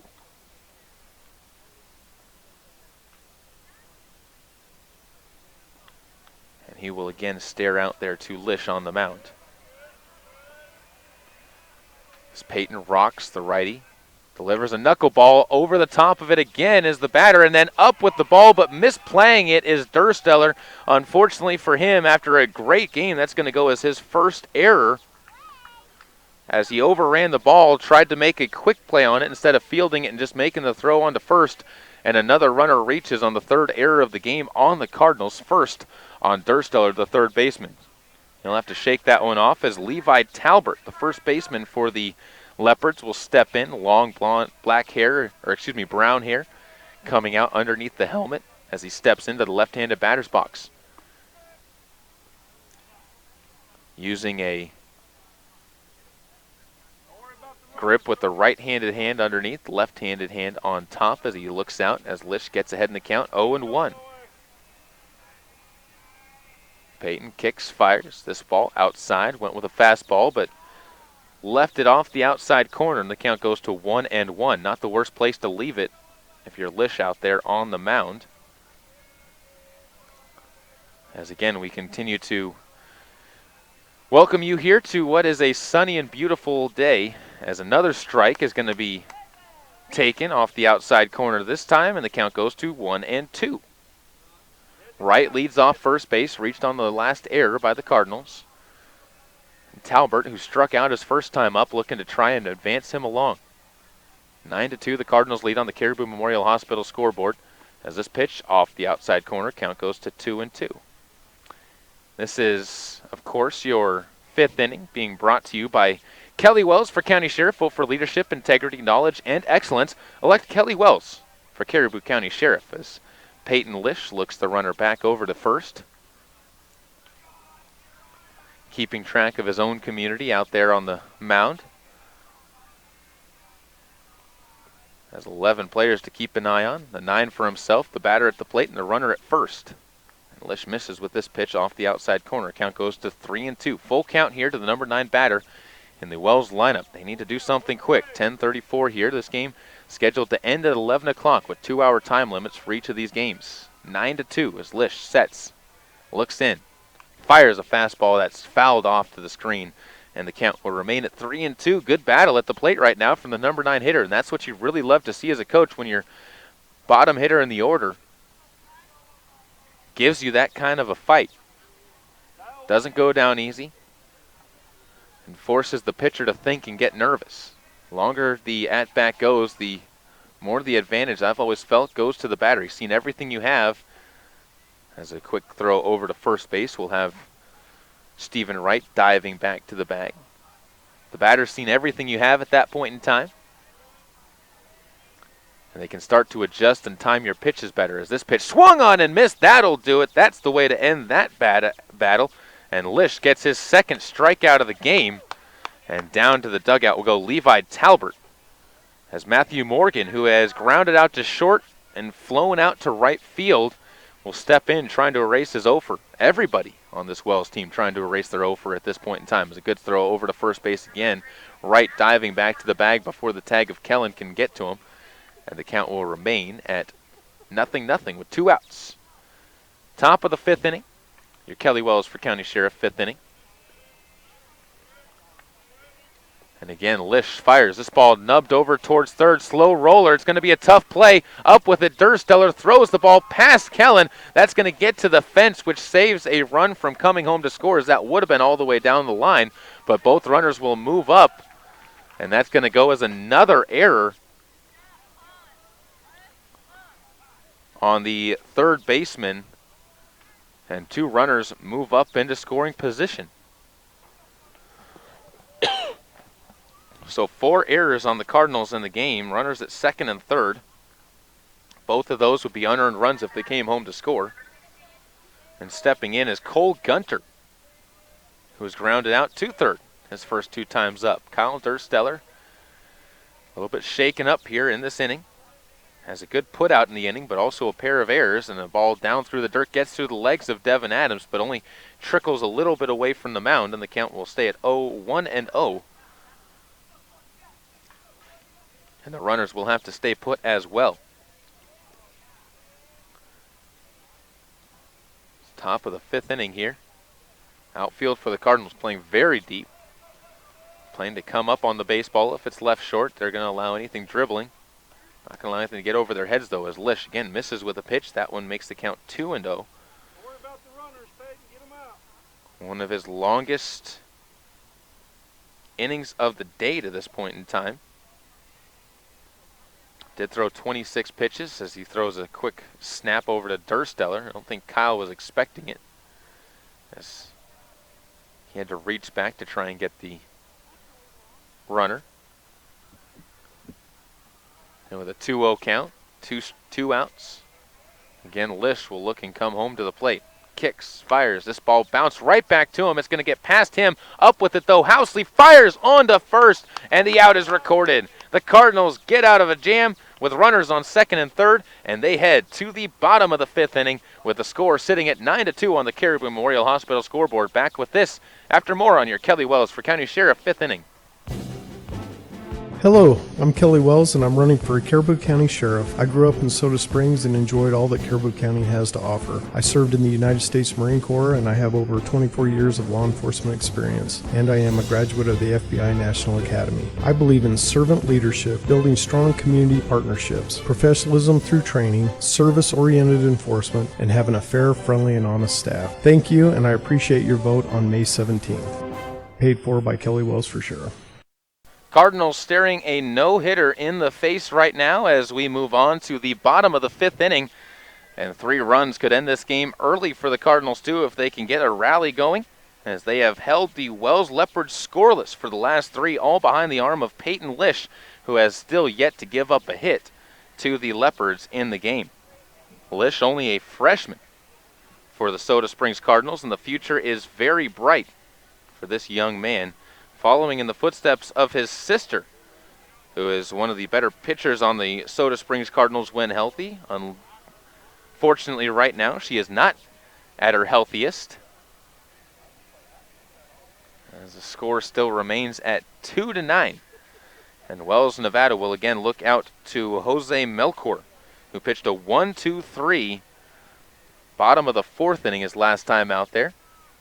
And this time he is going to face 9-1-2 in the Cardinals order, who gave him some trouble. He came into Christopher Lloyd, who walked him as the first batter he faced, then gave up a triple and a single to the next 2 batters he faced. So these 3 have had good success in this game so far against Jose Melchor. They'll look to see if they can continue that success, as the final pitch of the warm-up from Melchor goes to the catcher. Strong throw down to second. And we get set as the infield will gather and meet on the mound for a quick word and conference. Remember, this inning being brought to you and paid for by Kelly Wells for County Sheriff. For professionalism through training, community partnerships, and service-oriented enforcement, elect Kelly Wells for Caribou County Sheriff. Like his Facebook page at Kelly Wells for Sheriff. Love his innovative leadership. Chris Lloyd will lead things off for the Cardinals with that 9-2 lead, looking to try and close this one out here. And Melchor will look out, kicks, fires, and this one fouled at the plate, and the count goes to 0-1. Lloyd, his first time up, got a single that drove home a pair, then walked and scored his last time up. He scored 2 runs and has 2 RBIs. And as of right now, I would give him the player of the game for the Cardinals to this point in time. If it wasn't for Peyton Lish and the work he's done on the mound, getting himself out of some jams and pitching a very solid game, as a pitch upstairs is taken by Chris Lloyd to make the count go 1-1, excuse me, to the leadoff man in this bottom of the 5th. Cardinals in a very comfortable spot with this game starting to run out of time. And Melchor will again fire this pitch up and outside. The count goes to 2-1.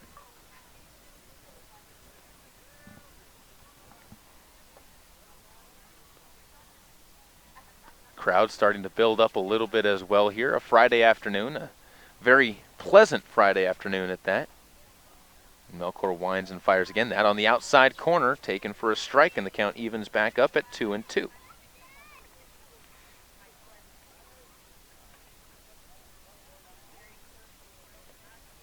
To the leadoff man for the Cardinals, Chris Lloyd looks out from the right-handed batter's box, facing off against the right-handed Melchor, who winds this one downstairs. That's away as well, and the count goes full. Back-to-back full counts for Chris Lloyd now. He walked on the last one.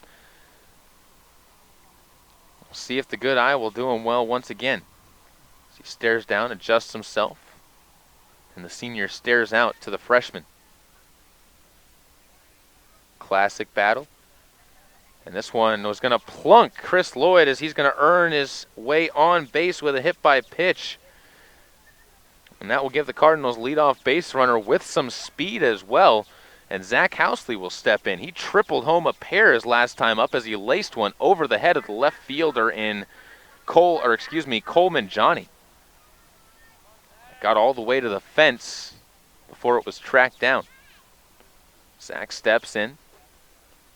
1 for 3 officially with 2 RBIs. And the first pitch to him off the outside corner, taking off on the play and sliding in. Cut down is Chris Lloyd. The tag applied just before he got to the bag, and that is a caught stealing. Good throw coming in from the catcher Erickson, and the Cardinals' base running threat is erased just like that. 1-0 count at the plate, though. 0-1 count at the plate, as they did end up calling that pitch a strike on the play.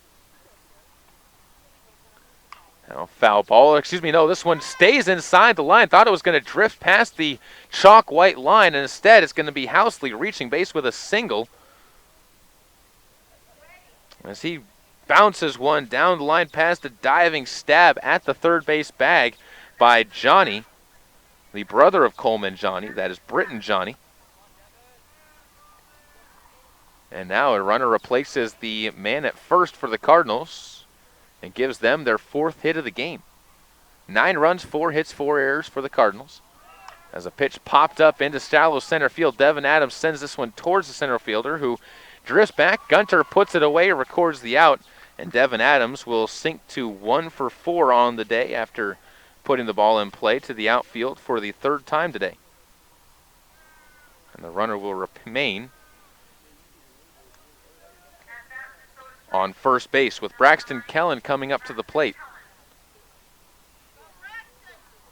He looks out to Melkor, kicks, fires, and that one on the outside corner taken for a strike.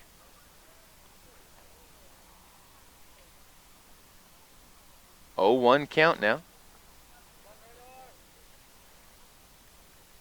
Braxton stares out once again. Housley with a short lead off first, leans back towards the bag and now jogs off a couple of steps, gets a fake throw from Erickson as this pitch misses for a ball.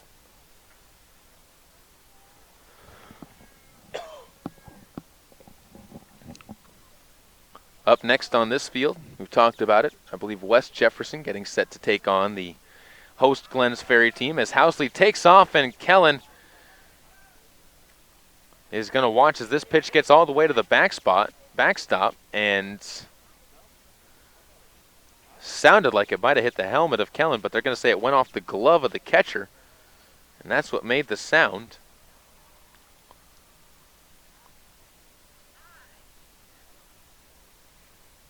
And now Jeff Yuskoski is making the question on whether or not it hit him,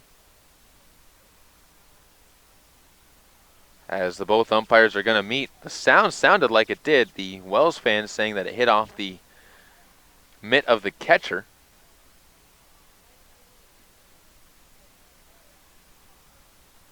Housley will advance up. I guess they were about to call it a foul ball. Housley moves up to second, got the stolen base.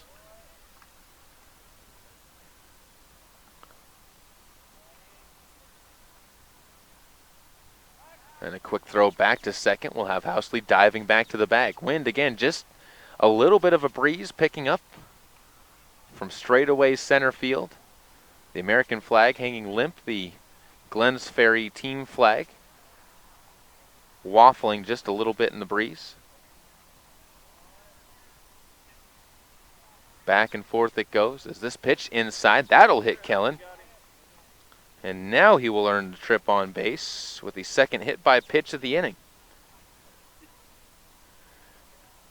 And he'll bring up Kyle Dursteller, who is 0 for 2 officially, has reached base a pair of times, has a walk. But before that, I think we're going to get a pitching change. That's coming out to the mound once again is Coach Steve Rodriguez, and we'll see what the discussion is here as Dursteller will go over and have a chat with Coach Yuskoski at this moment as well. While we're here, take the moment to give you more of an update on everything that has gone on over at the track meet for the Soda Springs Cardinals as the mound meeting breaks up.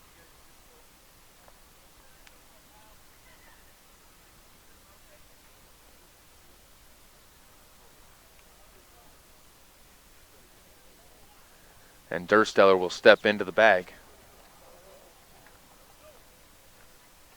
Pitch off the outside corner. Kyle takes that one for a ball.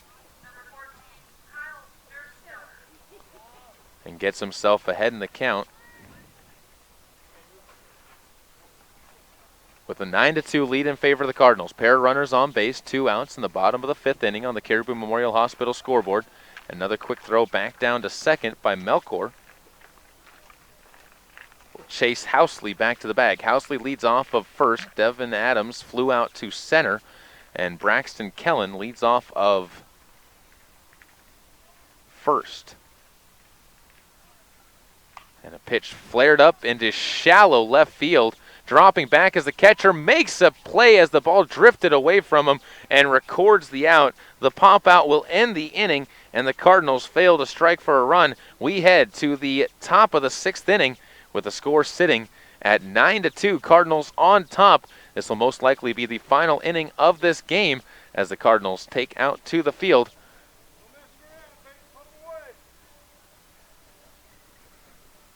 As a slow jog to the field, the Wells High School Leopards in a discussion as they look for their final chance to get out there as well. We'll take a break, come back with the top of the 6th inning. Last bats for the Wells Panthers or Wells Leopards on KBRV 800 The Bear and online at mylocalradio.com.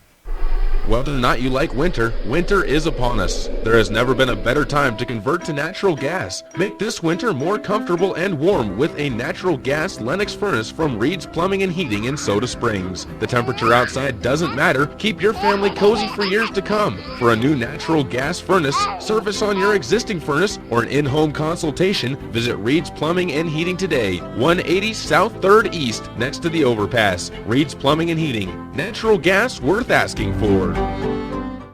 Hi, this is Terry Crews, actor, former football player, and father of 5. I'm also an expert on drama. There's the good kind that comes with having a house full of kids, and there's silly drama like the drama around my percolating pectorals. And then there's the drama you can skip. Skip the drama that comes with not having your high school diploma or equivalency. Find free adult education classes near you and finish your diploma. Visit finishyourdiploma.org. That's finishyourdiploma.org. And leave the drama to actors like me.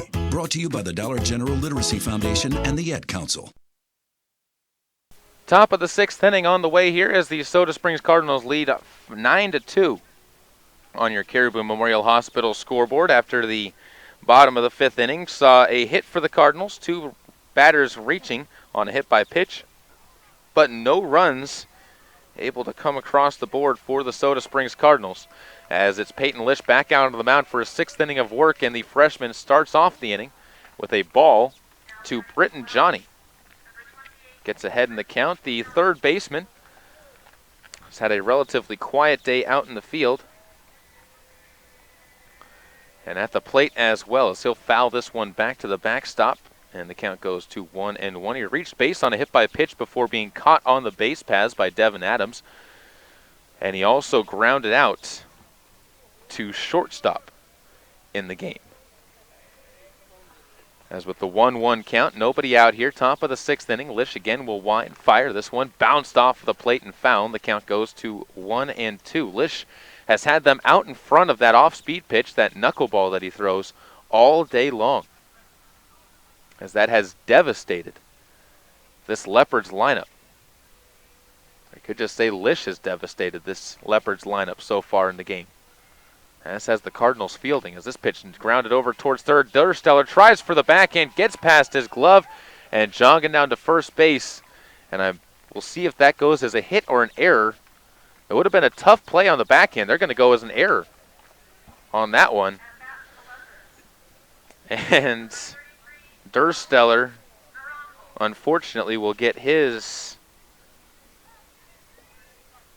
3rd error of the game and 3rd in the last 2 innings. Tried to backhand it. 6 errors on the Cardinals so far in the game. By the scoreboard count. I only have 5 on my count as far as the mistakes that they've made. As a 1-0 count, we'll be facing Naranjo. This pitch is taken inside, ball 2. Lish not too far up there in pitches. So he's thrown other than a 26 pitch inning that he had in the 2nd inning. 17 is the next most that he's had. He's had a 14 pitch inning and a 9 pitch inning as this pitch misses as well. And then he had that 5 pitch inning to start out the ball game. 3-0 count though, nobody out. Top of the 6th inning, as well as Nevada looking to try and extend this game and get themselves back into it and at least tie it up or maybe take the lead. This pitch upstairs inside, and that's a 4-pitch walk. And they'll put runners on first and 2nd.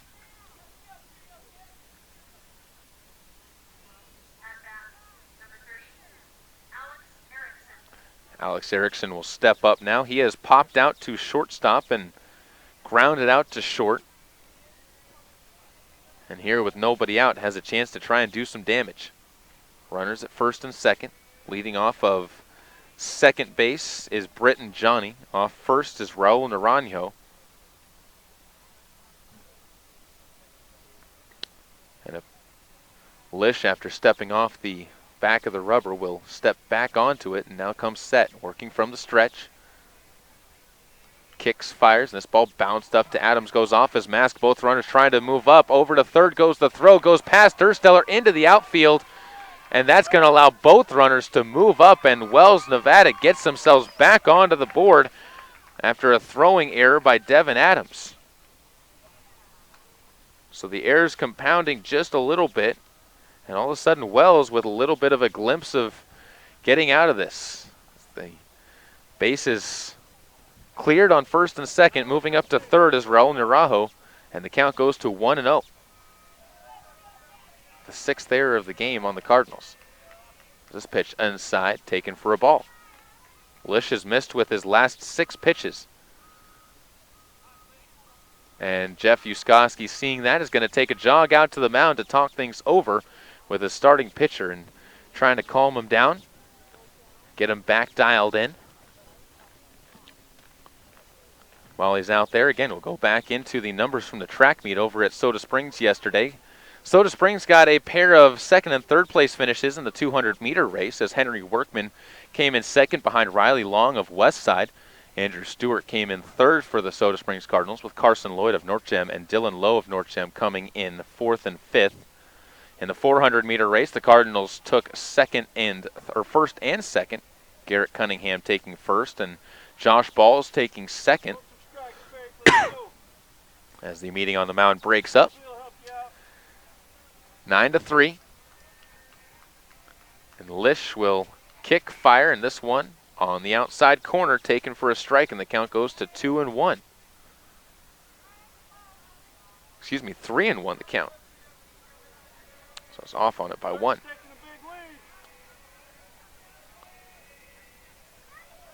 And Lish comes to the plate. That's a strike as well. Count goes to 3-2. Lish finding his comfort zone, back on the mound once again, gets it to a full count. Nobody out here. Top of the 6th inning, 1 run already home, an unearned run. Lish will kick and fire once again as this ball is going to be roped past him, picked up by Housley, looks to first, fires onto first. Kellen comes up with the ball. Run does come home to score, but the bases are clear now after the put out and the RBI ground out by Alex Erickson.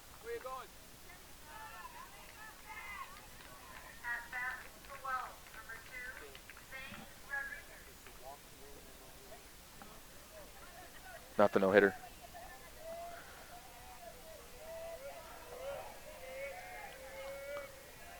Zane Rodriguez at the plate now. Swings and misses through a first pitch. Still no hits yet for the Wells Leopards. They trail 9-4 on the Caribou Memorial Hospital scoreboard. Ground ball goes over towards third. That one's going to be picked up by Dursteller. Hops into a throw to first, but it's late. And there will go the no-hitter as a single on the infield for Zane Rodriguez will result in a man on first base with the first hit of the game. Just out hustling that one on a number down the third base line. Keeps the inning going with 1 out here in the top of the 6th. Final inning of this game. And the pitch downstairs and in will result in a 1-0 count now for Coleman Johnny at the plate.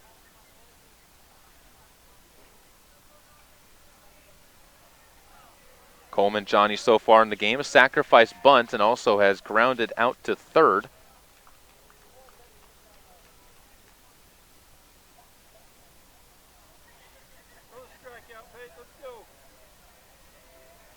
And Lish will again set after throwing down to first. Bouncing ball up to the plate.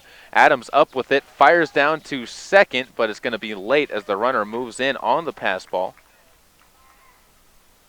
On a skip ball down in the dirt. 2-0 the count now. Runner at second in scoring position.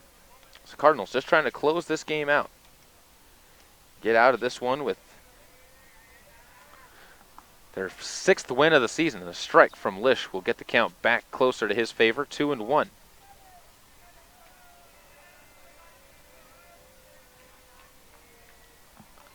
Lish will again set, fires this one an off-speed pitch, broke down at the very end and broke too much as the count goes to 3-1.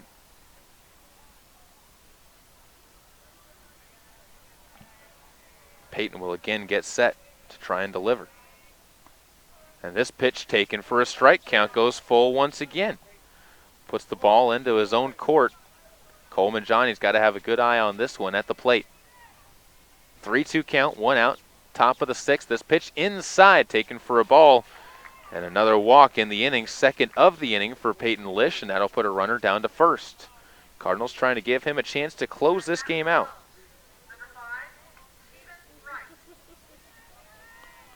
Finish it out, trying to do it strong.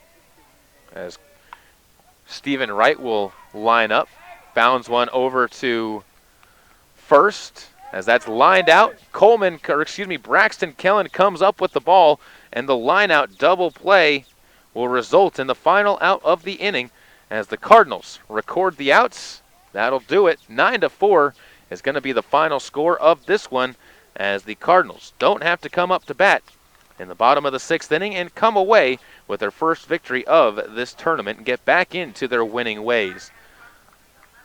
Cardinals line score finishes with 9 runs, 4 hits, 7 errors. On the other side for the Wells Leopards, 4 runs, 1 hit, and 2 errors in the game on their fielding. We'll take a break. When we come back, final stat recap on this one. Then we're going to wrap things up quickly to head up to the softball field and get up there for the Lady Cardinals as they get set to take on Glens Ferry on KBRV 800 The Bear and online at mylocalradio.com. Agrium's mission is to help feed the world responsibly. A world of 7 billion people, growing to 9 billion by 2050. Agrium helps farmers meet this increasing demand by supplying the nutrients and products needed to grow healthy crops, which provides communities with food and income, leading to more investment in health, education, and infrastructure, while protecting the environment for future generations. Agrium, feeding the world responsibly. MyLocalRadio.com is Southwest Wyoming and Cardinals.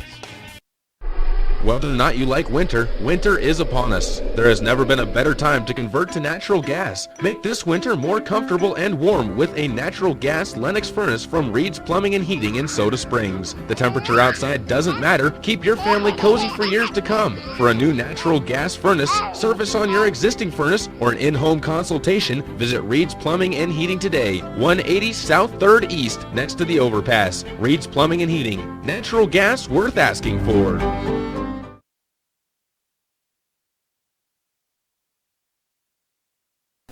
Welcome back out to the post-game show on KBRV 800 The Bear, brought to you by the Soda Springs Galleria and Emporium, located next to the Eidenhoff Theater, where they feature gourmet fudge and truffles, postcards of iconic sites in Caribou County, luxurious homemade soaps and bath crystals, as well as customizable artwork.